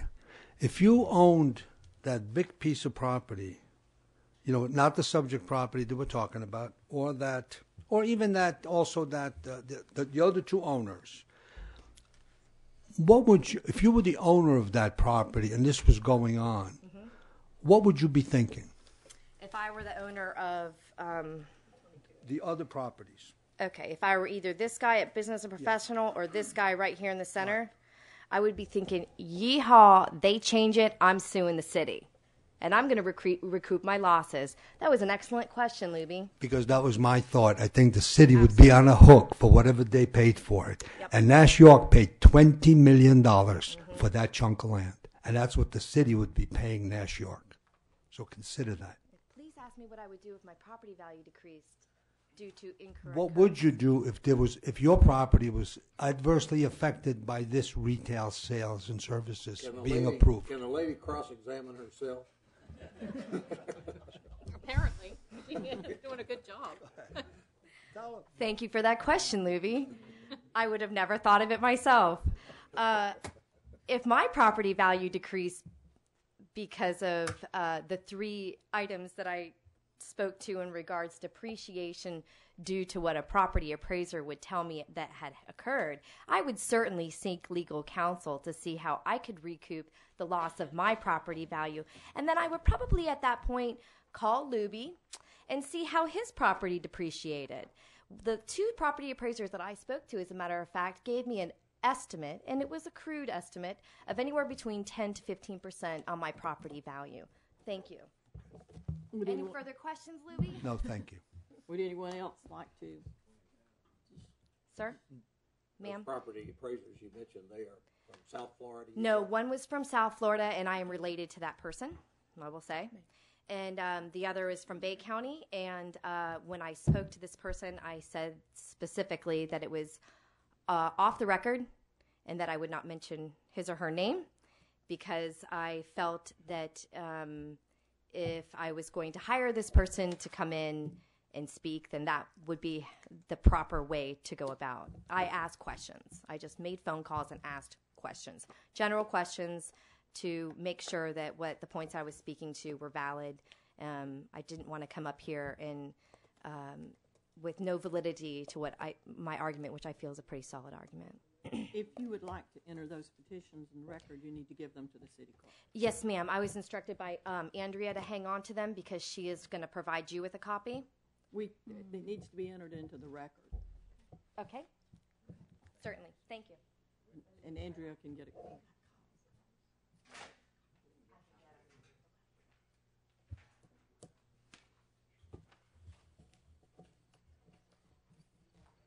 Is there anyone else in the general public that would like to make a statement to the city council? I have another question for Ms. Hopkins, if I may. Okay. Yes, sir. If we're not talking about on the 2.6 acres building any kind of big box structure. Yes, sir. You know, a department store. Mm-hmm. We're not talking about a fast food, anything with a drive-in. We're not talking about a Cracker Barrel, maybe. We're not talking about a drive-in. So, Yeah. So where, if these are small retail shops, Yes, sir. basically what they're doing, where is all this perceived traffic going to come from? Okay. Would If you? you've got a half a dozen small shops there, not a Cracker Barrel. That's a very valid question, sir. And will the traffic that attends these shops and does business with them, will they likely come from all your neighborhood, so therefore they'll be going back to your neighborhood or going? That's a great question, and I would love to give you an answer, but this is a revision for sale. This isn't revision for development. No one can answer that question at this point. And if Mr. Frohan could answer that question, I would really love him to do so. And I'll tell you that. Understand the question. I do. The question is, if we're going to have small businesses, there, Right. Where are they is going to all come that- from? Where's all that traffic coming from? And if you've Yeah. got two property appraisers, one who doesn't want to be recognized, I take that as hearsay. Yes, The sir. one from South Florida, I take that as someone who's That's not, hearsay as well. It's my no, uncle. It's someone Yeah. who's not part of the market. That's So right. I'm saying if the uses that Mr. Leonard has laid out the list for, Yes, sir. are basically small businesses, Yes, sir, they are. that are not going to generate traffic like McDonald's or Banker's hours, 9 to 5. Put restrictions on it, number one. Number two, no exit onto Kelly Street. That would be another provision that I would ask for and that I would request. Regardless of where the traffic is coming from, it's going to come from somewhere and go somewhere. And I'll tell you what, you got your main arteries that it's going to go, and those are all residential streets. And like six I shops. said, I'm talking about 6 or 7 shops there. that's right. That's right. And one of them could And be a how head many shop that's open cars- till midnight. How many cars do you think that will generate? No telling with a head shop. No, how many? Okay. I mean, How many? Mr. Frohan's estimates were, I believe, 1,164. Is that pretty close? Okay. Per day? Yes. Per month? Per Nope. It was in his packet. I believe it was 1,164 or 1,064 was Mr. Frohan's estimates in his packet, which you all have that. So what you would prefer is nothing to be done with this property for 2 years and let it revert back to residential? So you just don't want anything to happen on that property for 2 years, right? Well, what I'd like to see happen, You just ideally. want it to sit there for 2 years. Well, no, I'd like to see it all develop as one cohesive unit that functions within the community and is aesthetically pleasing. I don't think aesthetically pleasing is really the argument here. I think anything they do put there is going to fit. The facades are going to be nice, and there's going to be pretty bushes. There's not a problem there. I believe that the problem is going to come from how it functions in the community and how it functions for the neighborhoods. And so if that happens tomorrow and they build it all out tomorrow the way they said they were going to, well, then that's what they have the right to do. They have the right. These 3 property owners have the right to execute that PUD. And I would say do it now and get it done if you're going to do it. But don't come and piecemeal revisions to this property. And that's what's happening. This is a piecemealing of the revision for this property. And now I can't speak to the codes like Luby has spoken to the codes. I can't. But on a practical standpoint, you have a really great piece of property with 3 owners. Now, this guy at the subject property, LaForge, he's the new guy in the game. And bless his heart, because the other 2, they're not talking to him. And you know why they're not talking to him? Because when this revision goes through, it's going to kick some dust up with these guys. They're not talking to him on purpose. When I've sat and believe me, I've had many a sleepless nights just laying there thinking, what could possibly be the intentions of the other two property owners? And it's not, their intentions are not good if they're not calling back. And they're not calling back for a reason, because they know if this goes through, let this guy fight the fight. Let him fight the good fight. Let him spend all his money. Correct. And then these guys are going to come in and push for something that this community is going to go, woohoo, no, over, okay? And then it will put the city at harm for litigation. And I truly believe that. That other property is the property where all the PVC pipes are sticking Yes, up sir. everywhere. Part of the infrastructure is there for residential, which is fantastic. I will tell you that there is no plan for stormwater drainage and sewage here at all. There's no plan. It was all part of the PUD plan. So once you separate this property right here from the PUD, they've got to come back and figure out their stormwater and their runoff, which was figured out in the master plan. Hence the reason it's the master plan. Hence the reason all these developers had to work together. They came up with a plan that all three agreed on and all three could work with. Bank of Bonifay went bankrupt, and this property was auctioned off. And to the owner's credit, he picked that up for a song, and good for him. But he's still part of the plan. He's still part of the plan. And if he wants to get out of being part of the plan, he's got to wait till 2015. Mr. Rigger, do you have any other questions? I'm dying to hear from Mr. Leonard. Well, we have more public input. Okay. Well, hold on, I've got one point from this topic. Okay. Yes, sir. You now understand that this property is inside the city limits of Panama City. Yes, sir. And we don't have an ambulance. Yes, sir. And I was not laughing at you, and again, I apologize. I you know what? I only caught part of it, and I apologize to you, sir. And I apologize. Yeah. We get thrown around a lot, and I just, and again, I've got some questions about this too. I'm taking this very serious, man. Yes, sir. I Thank take you. this very serious. I'm I've got glad some you are. concerns about it. Yes. Okay. But one is it not generating sales. It- It's not my biggest concern. Right. Okay. Well, Okay? and I you're apologize to you that I Chuckled. looked at our CFO and said, yes. it's your erroneous statement. Okay. Okay? Mayor, may I? Yes. Yes, sir. Did you try to contact the other two owners? I have not tried to contact the other two owners. The city has tried to contact the other two owners. Oh, wait a minute. I take that back. Yes, I have tried to contact the other two owners. The one owner I did try to contact, it wasn't the other two. Landmark. It was these people here. Nash York.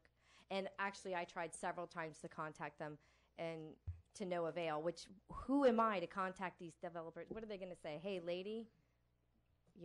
Really. So you aware of anyone that's had any contact with them? No, and I've asked the city. The city hasn't had any contact with them either.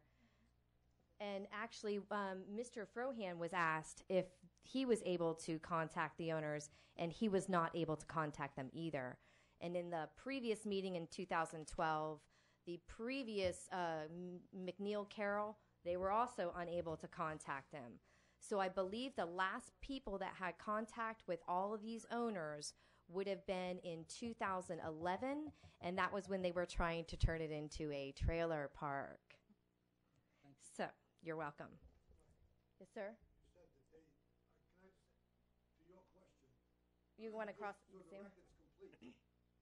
And that is that the last time the other owners were contacted and did respond was in 2010 when Mr. Carroll, the engineer at that time, was trying to change this property into, remember the mobile park with the Class A motor coach park? Park. Yes, at that time they all responded. So they do respond when they want to. When they don't, beware. Any other questions? I think we had a couple of people in the back. Thank you. Thank you. Thank you. Yes, sir. You need to come forward. Give us your name and address.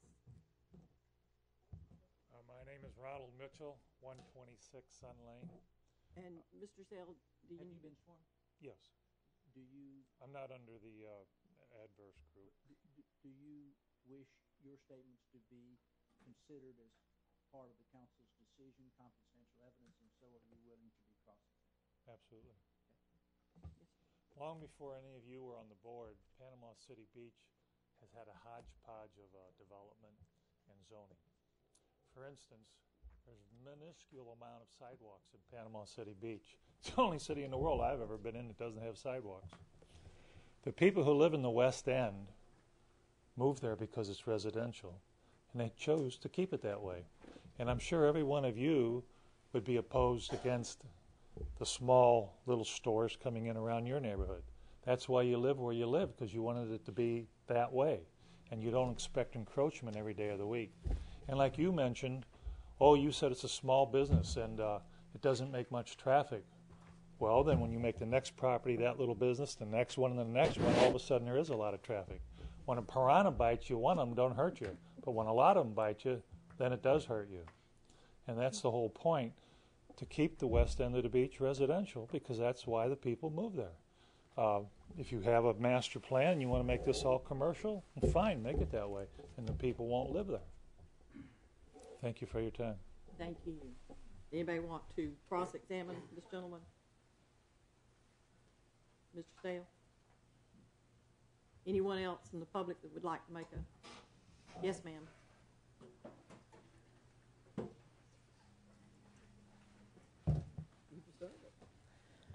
I have not been sworn in because I don't like to talk, but I got something I really want to say. So I don't know if you need to swear me in or not. Well, only if you want the council to be able to rely on your testimony in making their decision. If you just want to get something off your chest and point something of general interest out to them, you don't need to be sworn. You want to be sworn? Yes. And I'm subject to sorry. cross-examination. No, Okay. Absolutely, you're right. Do you swear or affirm to tell the whole truth and nothing but the truth in this matter? So help you God. I do. Now, give us your name and address. Okay. My name is Sherry Newbern, and I live at 101 Sun Lane. And this really affects me. I am right on the corner of Sun and Kelly. I open my front door, and I'm looking at this lot. And I'm concerned about the traffic because Kelly already has a lot of traffic from it being a thoroughfare to the beach, you know, straight away anyway. Another concern of mine is that not only for traffic, but my property value. I own 2 homes. I own one on Kelly, a little bit further down also. I feel like I'm concerned if retail goes in there of some sort and there's not any, like she was talking about a head shop or whatever, about my safety, you know, vandalism in my property, trash getting thrown out in my property. You know, with me being right on the corner, these houses right on here, we're going to be affected more anyway. So I'm just, you know, who can tell me, you know, how it's going to affect my property value and for safety, what kind of hours, people hanging out in parking lots there. You know, that's things that I would like to know. Mr. Stowe, do you have anything you need to know? Anyone in the council? Okay, thank you. Can I ask her a question? No, you cannot. Or can she? She's not an adversely affected party.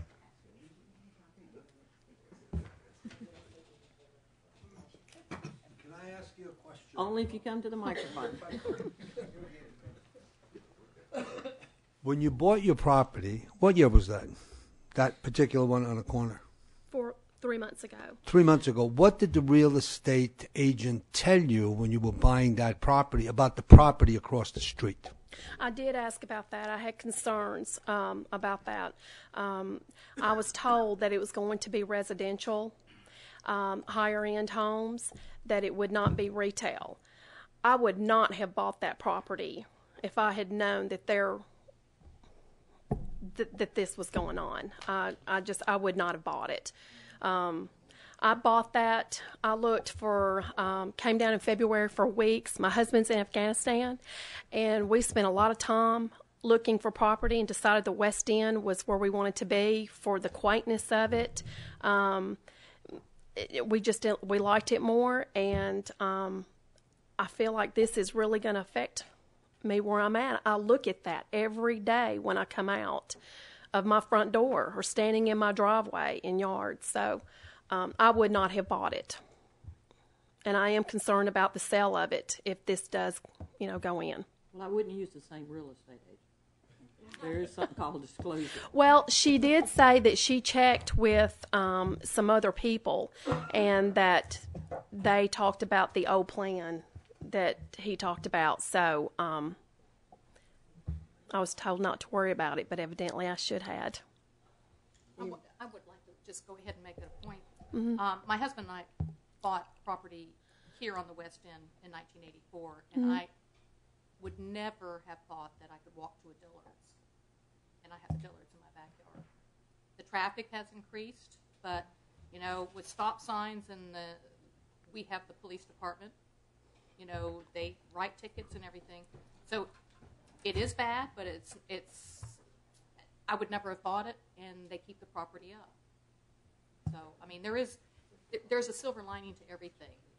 You could have 3 wonderful restaurants go in there. But is there going to be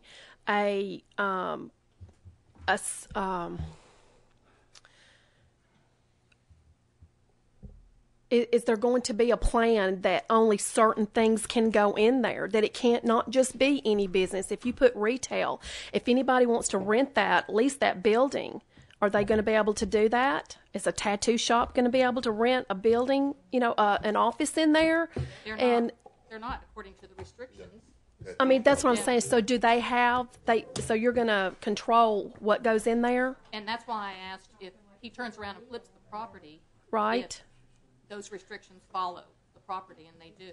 Okay. No, and I really do understand. Yeah. I've been where you are. I understand. Yes, ma'am. I fought the fight, and it, and didn't win. So, I certainly sympathize. I really, really do. I appreciate it. Any other questions? Thank you. Is there anyone else that in the audience that would like to speak? Yes, sir. Have you been sworn? Yes, ma'am, been sworn. We'll take any questions gladly. My name is Frank Campus. I live at 21726 Sunset Avenue, which is, can I have the pointer? Yes.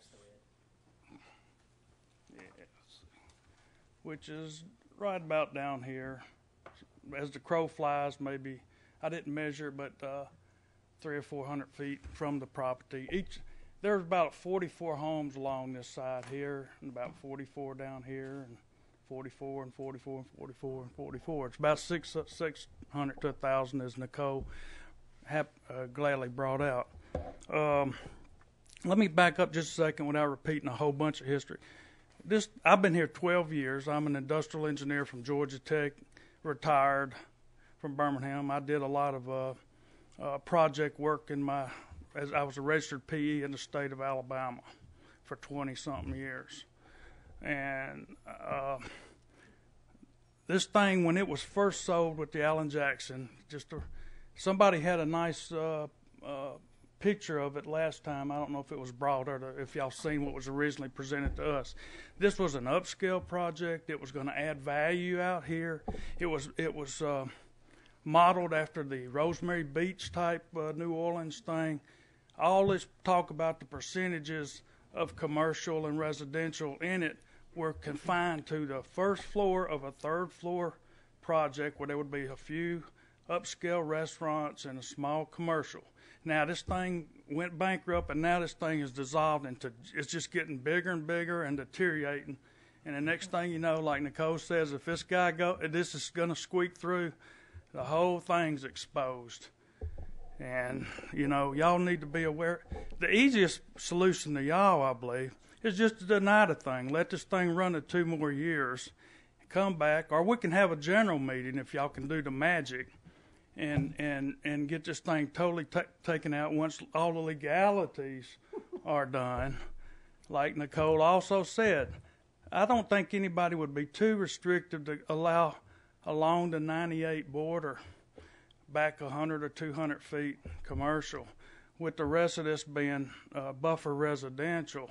The deeper you drop down into Kelly is where the problem starts creating. Now, again, we admit there are commercial here already, but a lot of these have gone bankrupt, swapping around, and, you know, anything you put, realize there's going to be dumpsters and other traffic coming and going. Out here on this beach, if this guy slams his door, I'll hear it way over here. The sound travels quite good out there.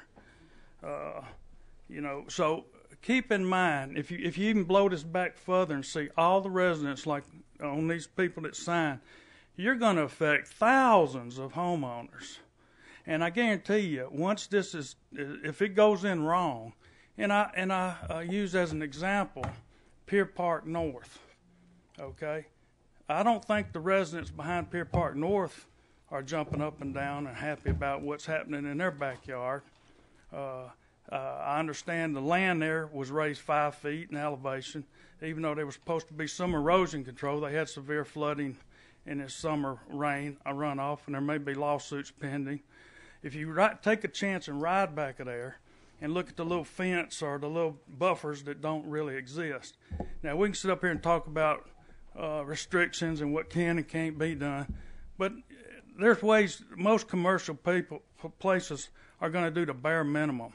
If it's 10-foot setback, that's all you're going to get. If it's calls for trees, you might get a tree that they plant and might take 20 years to grow. So you got to take a lot of this into consideration if it was your own thing. But you're going to, if this goes, these people's houses, all this is going to go down in value. And, you know,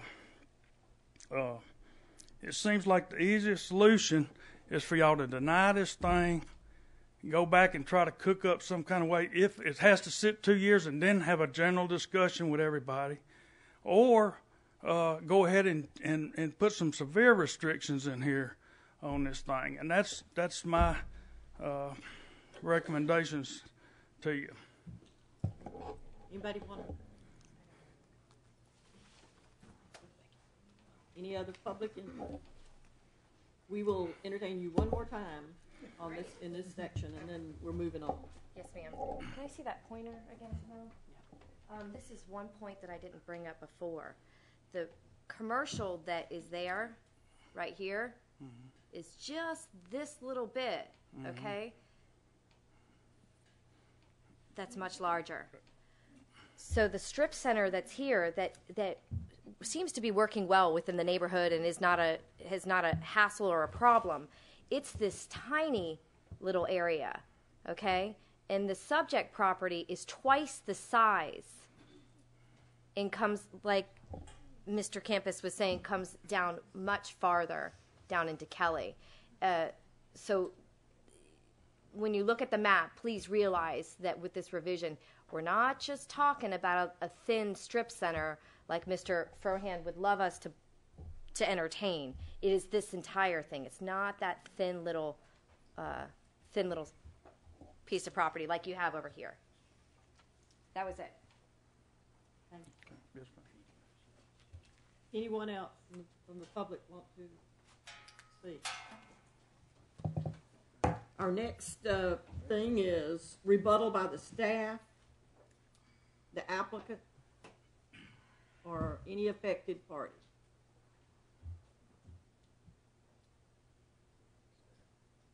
My recommendation, Mayor, would be to go with the staff, and then let the affected parties, and then let the applicants close. Okay. Mr. Leonard, do you want to start, or do we need Mr. Sale? I'll admit I'm still concerned about the 10%. I don't understand. Well, I'll just try to address that then. Now tell us that. The original master plan had business and professional of 16%, retail sales and services 17%, residential 45%, recreation 6%, and open space 15%. This is the adopted master plan. With the proposed change, you would have business and professional dropping down to 5%, retail sales and services going to 30%, residential 45%, recreational 5%, and open space still being 15%. And the open space that is listed in here is enhanced buffering. That was part of the old requirements. They did more buffering than what they were required to make use of the open space. So, and in the new code, we talk about how in the 10% minimum that's necessary, you don't count streets, stormwater, and other common spaces.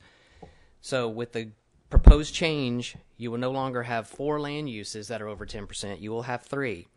And as the gentleman started off the meeting by questioning my knowledge of the Land Development Code, it states, as he neglected to read in this one sentence, that a PUD shall include at least 1 residential use and 1 non-residential use. That hasn't changed. At least 3 uses shall be included in the PUD. Each use shall comprise at least 10% of the total land area. Nothing has changed with that. So that takes care of the land uses. There will still be 3, minimum of 10%. May I ask, when you computed the 10%, now that's a fraction. There's a numerator and denominator. The denominator, was it the full acreage of the project, including streets? Yes, you do. Actually, you can do it. Yes. Okay. Did it both ways, and the percentages stay the same because the distribution of the open spaces and the parking, stormwater, not all the stormwater is shown, but it usually is about a 25% reduction at the most. Okay. So when you figured out the numerator for pick one, whichever, whatever use, I'm sorry, but what are the 3 uses that we ended up with? Retail sales and services will be 30%, residential 45%, open space 15%. Did you exclude the open spaces and the streets from that in the numerator? Yes. But I did that proportionately throughout the site by looking at the plan and knowing that some of the stormwater is missing, knowing that the open space has almost no stormwater in it whatsoever, but does have some driveway connections that cross it. So it's less than the 25%, but I just did the 25% reduction on all of them. So you're comfortable that in the numerator of that computation, you did not utilize street, stormwater, or other common states? No. You did not utilize that? That's correct. And you did utilize the total acreage in the denominator? Yes. What was some of the other issues? Unified ownership. The unified ownership. Under the old land development code, it required written permission from the other owners to participate in a change. There was discussion at the planning board level about that it has to be under unified ownership or control, and there was discussion about the PUD master plan itself being the controlling factor over it because of the circumstance of this, that perhaps an owner, say there's 3 owners like in this case, one owner comes up with a great idea. He wants to get rid of his retail sales and services where he could put 60-foot building. Says, I want to do away with it. I want to go to recreation. I'm dedicated to the city and turn it into a park. The other owners say, no, we're not going to give approval to that. We were banking on your retails and sales and services to make our part work. Well, the public, the city, all think that's a great idea, but we can't move forward with it because 2 other owners won't allow it. So the discussion at the planning board a long time ago is that if someone comes up with a good idea, it can't be not discussed and considered by the city if the city thinks it's an improvement to the PUD just because the other owners want to block it. That was under the old land development code. Under the new land development code, because of that reason, it was changed and loosened up that you don't have to have written permission from the other owners, but that the PUD still needs to act like it's under unified control or ownership. It doesn't have to be owned by all one person, but it does need to be unified. And the gentleman is right. Everyone is right. This has always been a problem with this one. I mean, it really doesn't look and act like that. The owners don't talk. Now, they are unified by this PUD master plan. There's no way of getting out from underneath that. One owner can't just come in and start doing something against the master plan on their own. There's a process for that. So they are unified by that plan, by where the roads are. They share internal access. They share the buffering standards. They share the public benefit that was shown in the original master plan itself. This particular property does not have to bear the 100% responsibility for providing the public benefit. It's shared equally by all of them. So each property doesn't have to own up for a public benefit. That was in the original master plan that was adopted. I have without question or hesitation, the greatest respect for Mel and the job he does. He truly is extraordinarily dedicated and wise. I cannot sit here and today say that I agree that this can proceed without the consent of the other two owners. There are two reasons for that. I'm not certain that I'm right, but I can't say today that I'm wrong.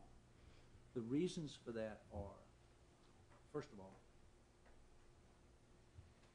this PUD was granted under the old zoning ordinance, and the old zoning ordinance, based on a quick reading that I've made just now, it appears to me that a modification must be made with the same formality as the original, and the original expressly requires all the owners. The concern I have with regard to the other two property owners is that if I were representing them, I could take the position that my rights were vested. Now, Mr. Leonard points out, and this is something else that came up today, and I apologize to this is the only thing else that I can recall that he mentioned to me. Mr. Leonard points out that the transition period into the new LDC, the ordinance that I wrote, speaks only to vested rights under development orders, not under PUDs. However, this is so close.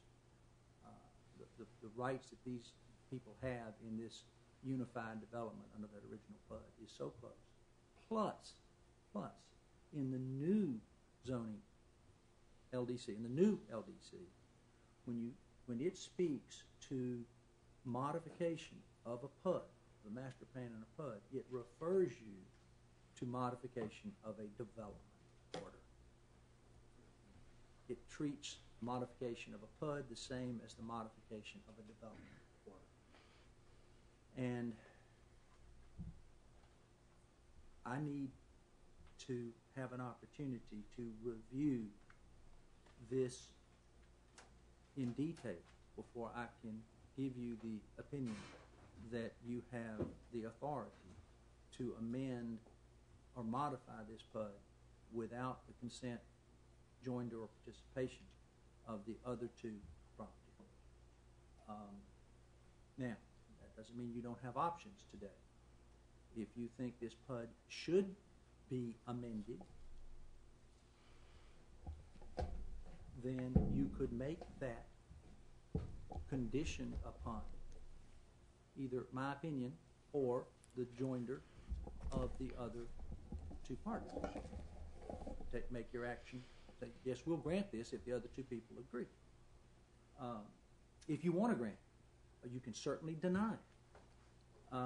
Mr. Sell, is the lack of response an agreement? I can't answer that. I don't know the extent of the notice that, they got a letter. We could certainly argue that they waived their right to object. Okay? We certainly can assert that position. And it may be, if in fact they got it and don't have any, depends on the facts that come out. That's one of the things that we would check on. If And they did receive notification. Yes. The big picture here seems to me to be that big picture.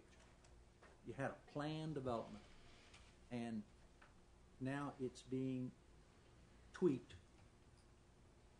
in part without the other people playing. When in the big picture, in several years, it will revert back to single family. But you don't have to leave it single family. without an application. You can rezone that, anything that, your staff recommends, and after the appropriate hearings, and, the comp plan, that's what I want, excuse me, Mr. Leonard, what is the future land use map designated as property? Mixed use.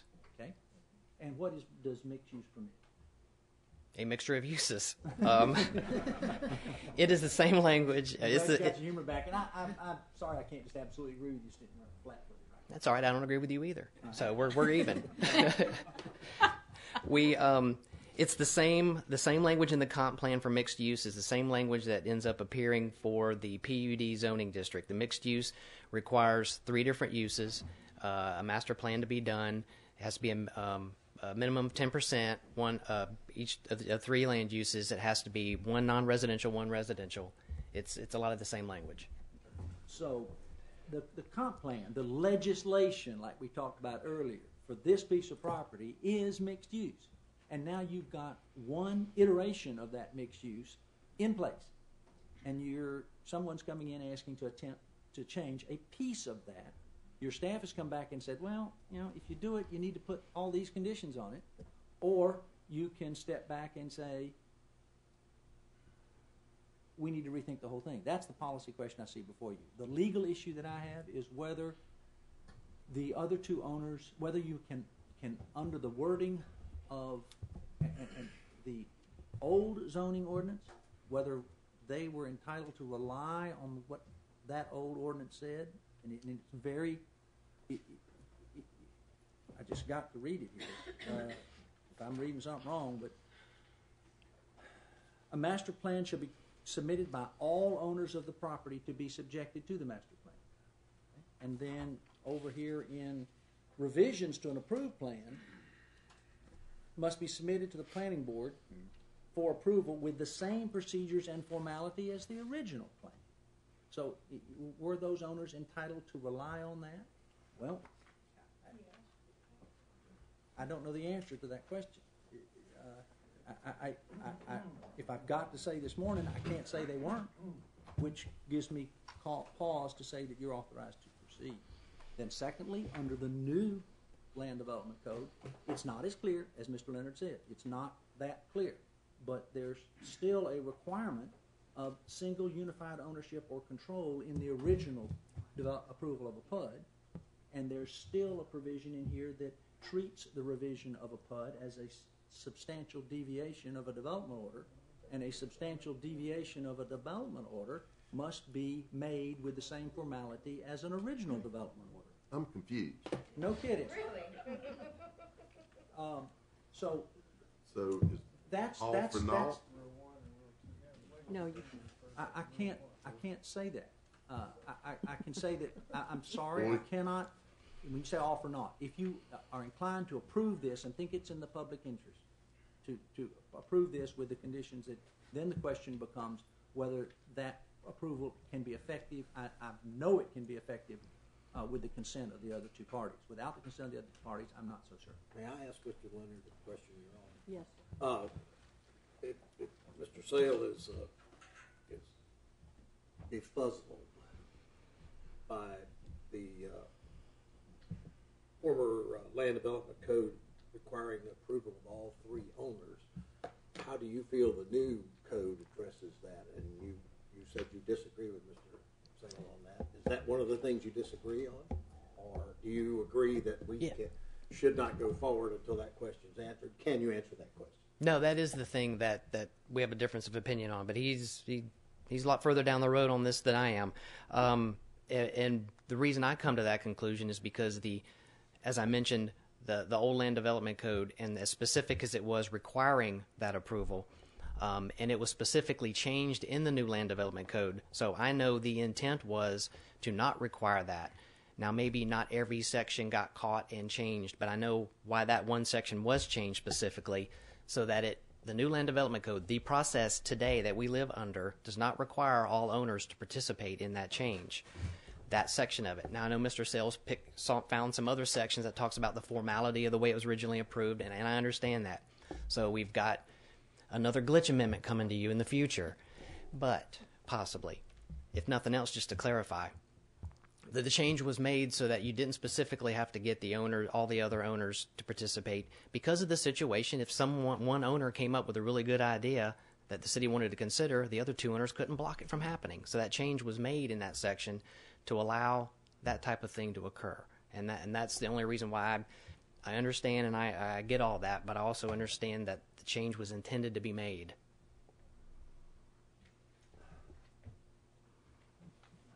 Other questions from Mr. No, sir. Okay. Just somebody in the general audience can't question.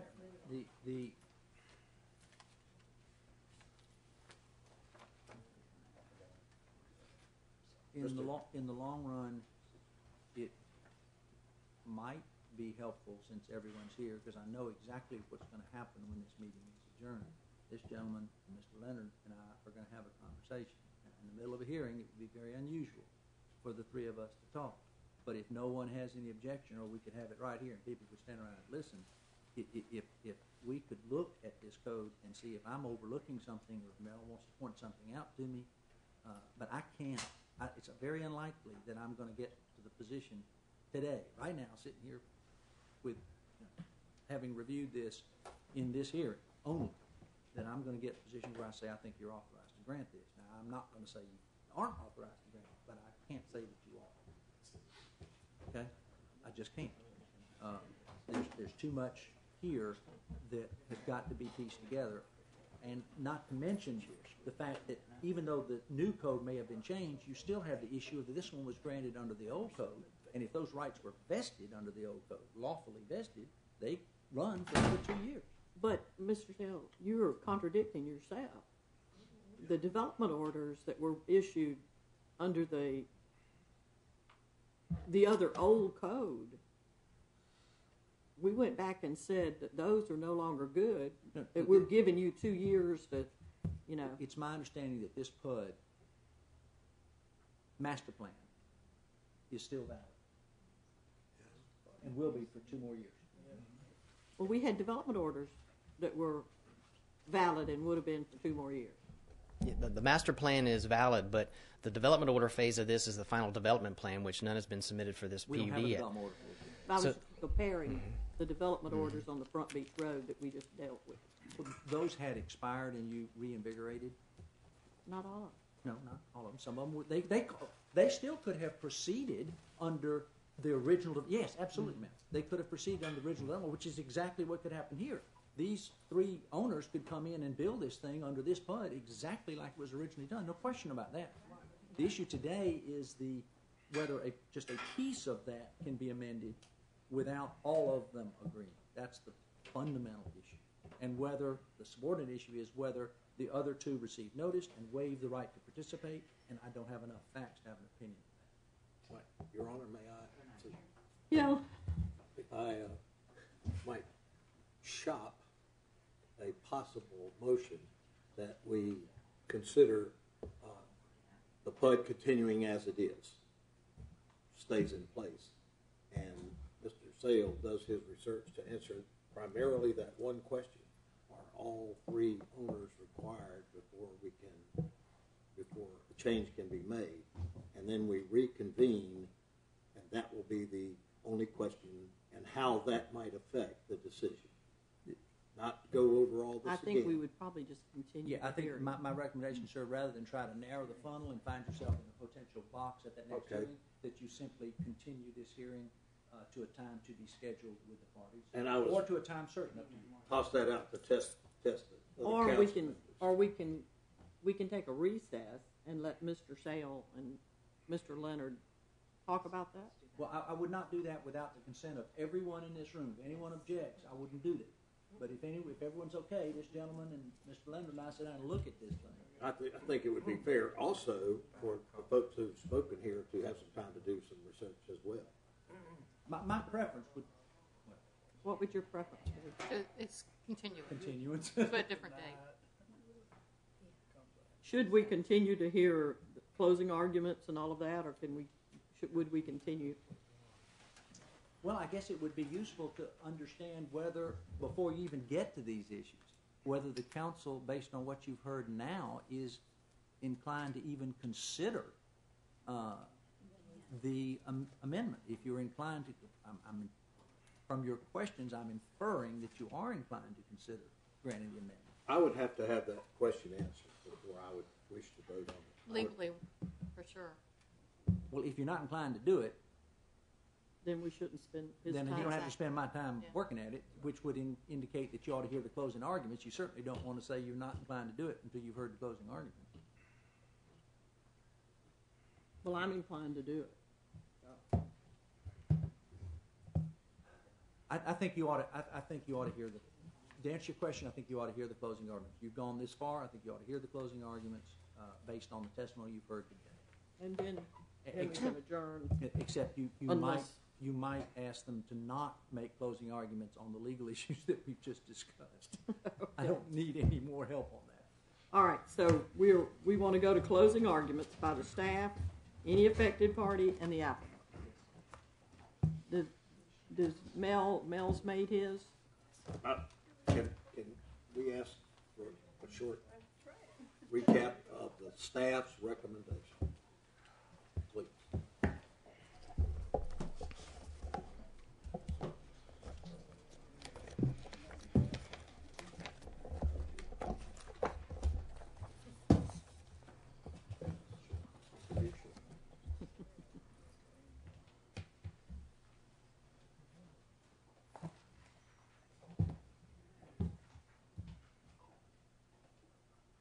Said you could do short, Mel. Don't make me wrong.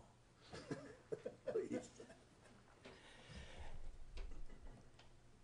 Is to restrict the retail use of this site to those uses that are listed, in addition to the architectural standards of this slide. May I ask Mel a question? Mr. Leonard, would all other uses not permitted be prohibited? Yes, So the default is prohibition unless it's permitted. exactly. So it excludes tattoo parlors is the question. It It does. excludes anything, any restaurant with a drive-in window.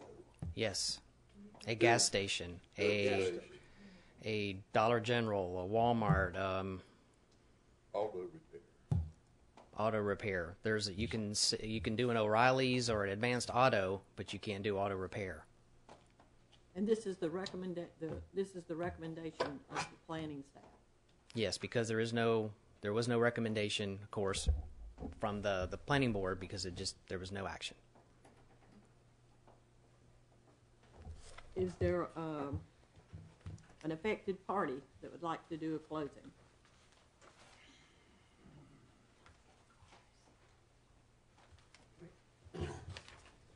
Lubomir Warrock, 21521 Marlin Avenue, Panama City Beach. First, I'd like to talk of what Mr. Leonard said on one issue, and that's not clear to me what he said or if I understood him correctly.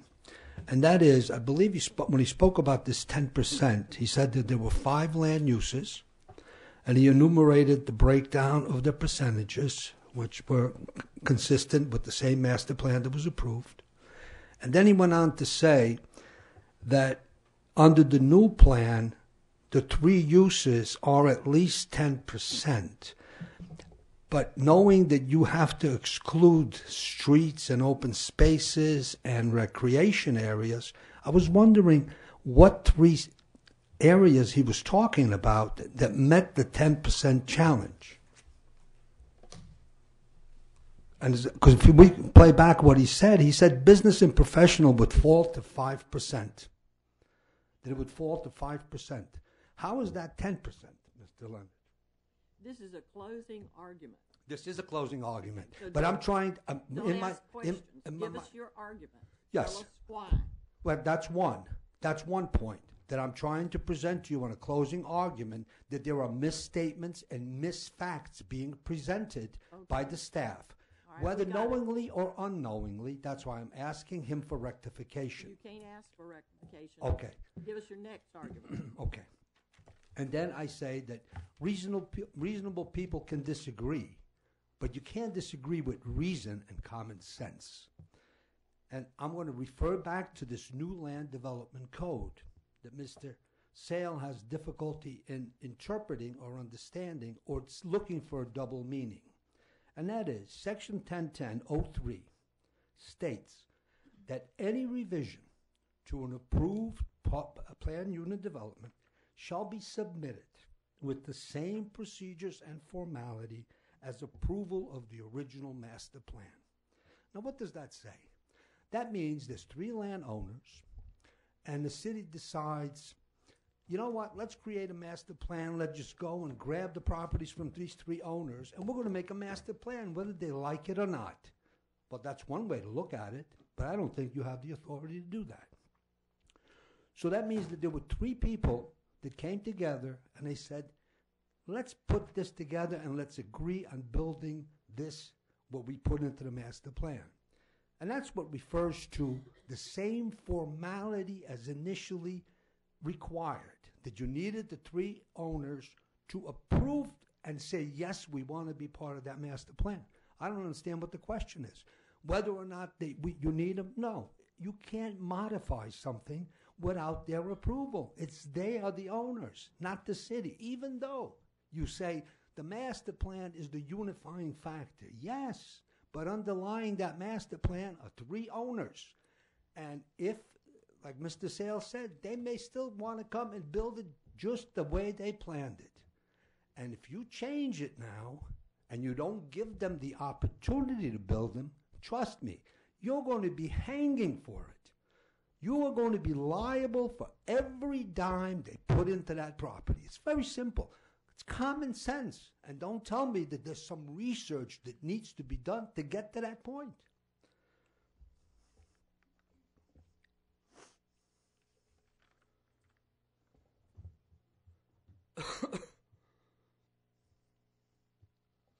And there is no evidence presented by the applicant that there is going to be sufficient public benefit. Now, one iota was presented at this conference, or at this hearing, from the applicant, the public benefit that this change is going to bring.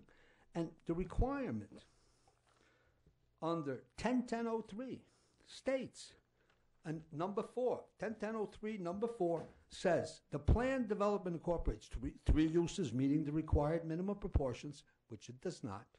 And number 5 says the applicant is providing sufficient public benefit. Public benefit is very specifically defined as to improvement on beaches, recreation, environmental issues. What has the applicant presented? How is that public benefit being improved? Not one sentence was said about it. On the contrary, Nicole presented 1,000 signatures of real public saying, no, we don't want this. Build, you ask what should be built? Build what's supposed to be built there. There was tremendous mass support for the project when it was first approved. And that's all we want. Build what they were supposed to build. It's that simple. Thank you. Is there any other affected party that would like to talk? Closing argument. Would the applicant like to make a closing? Okay. Anything from Mr. Leonard or Mr. Sale? So we've had the closing arguments. And this is my understanding, Mr. Sale. We can make a motion to continue the hearing, set a date, come back, and you will have an answer, your legal opinion. Or if we feel that the planning staff recommendation is in the best interest of the city, we can make a motion to approve the recommendation from the staff. Or we can do nothing. Or we can make a motion to leave it as is and do nothing. So. Yes.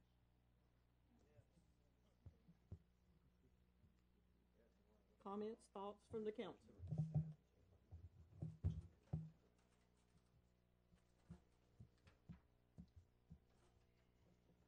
Mayor, this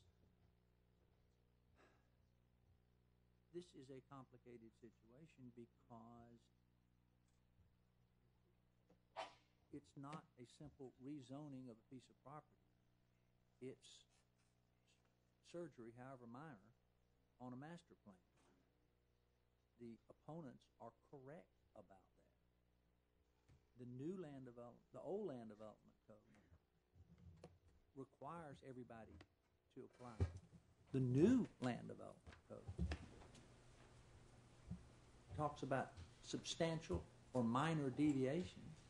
This is clearly a substantial deviation because it changes the use permitted of property.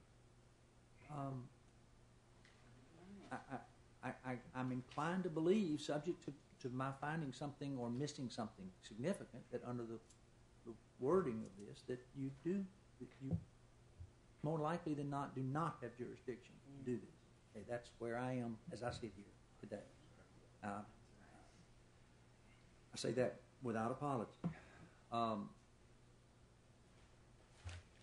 But I don't want everything that's been done so far. Everything's been considered. I don't want to make that formal ruling until I've had a chance to look at it, and also until we've had a chance to contact the other two owners and see what they think about it.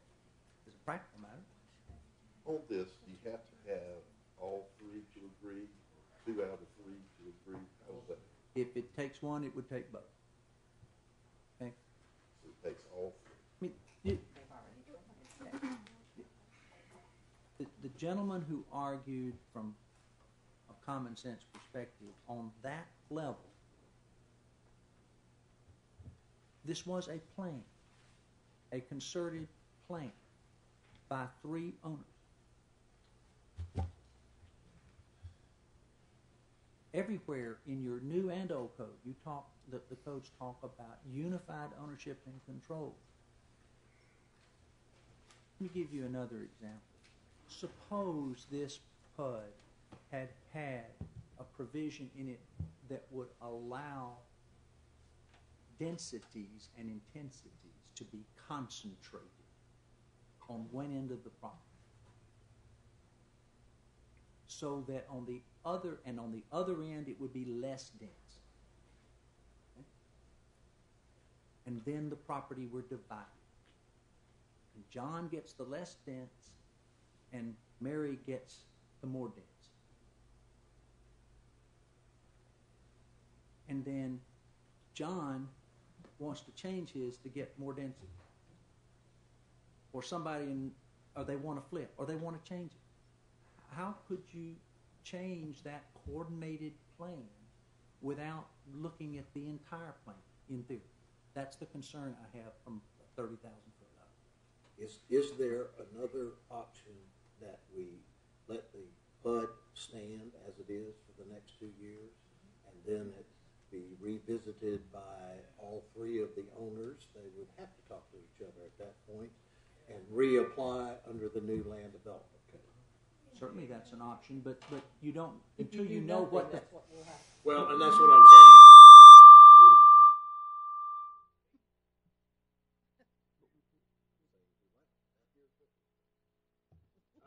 I guess my question is, it would give us time to answer that question about all 3 owners, or we would definitely know, and But by continuing this hearing, you keep all the effort that's been put in today alive to that continued hearing and give us an opportunity to make sure that I haven't overlooked something. As I said, I have a great deal of respect for Mr. Leonard, and I sit here cautiously saying what I'm saying, that I haven't overlooked something, and an opportunity to contact those 2 other owners and see what they think about it. If they agree, all that goes out the window. Then I would make a motion to continue, with your permission, to continue the hearing until that legal research is done to Mr.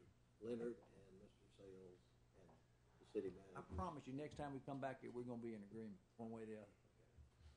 I second that motion. We have a motion and a second. Any other discussion? Madam Clerk? Councilman Curry. Yes, ma'am. Councilman Rickard. Yes. Councilman Russell. Yes. Councilwoman Strange. Yes. Mayor Oberst. Yes. This, how long do you need, Doug?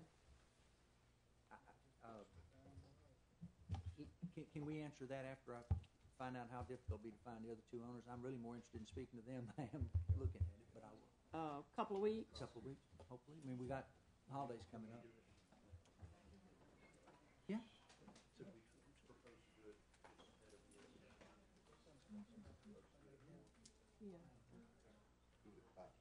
No, we can't do it.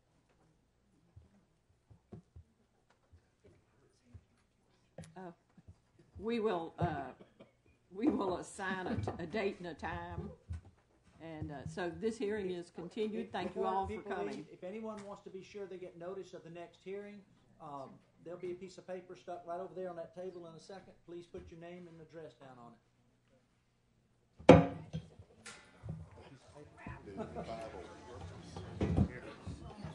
Man, we have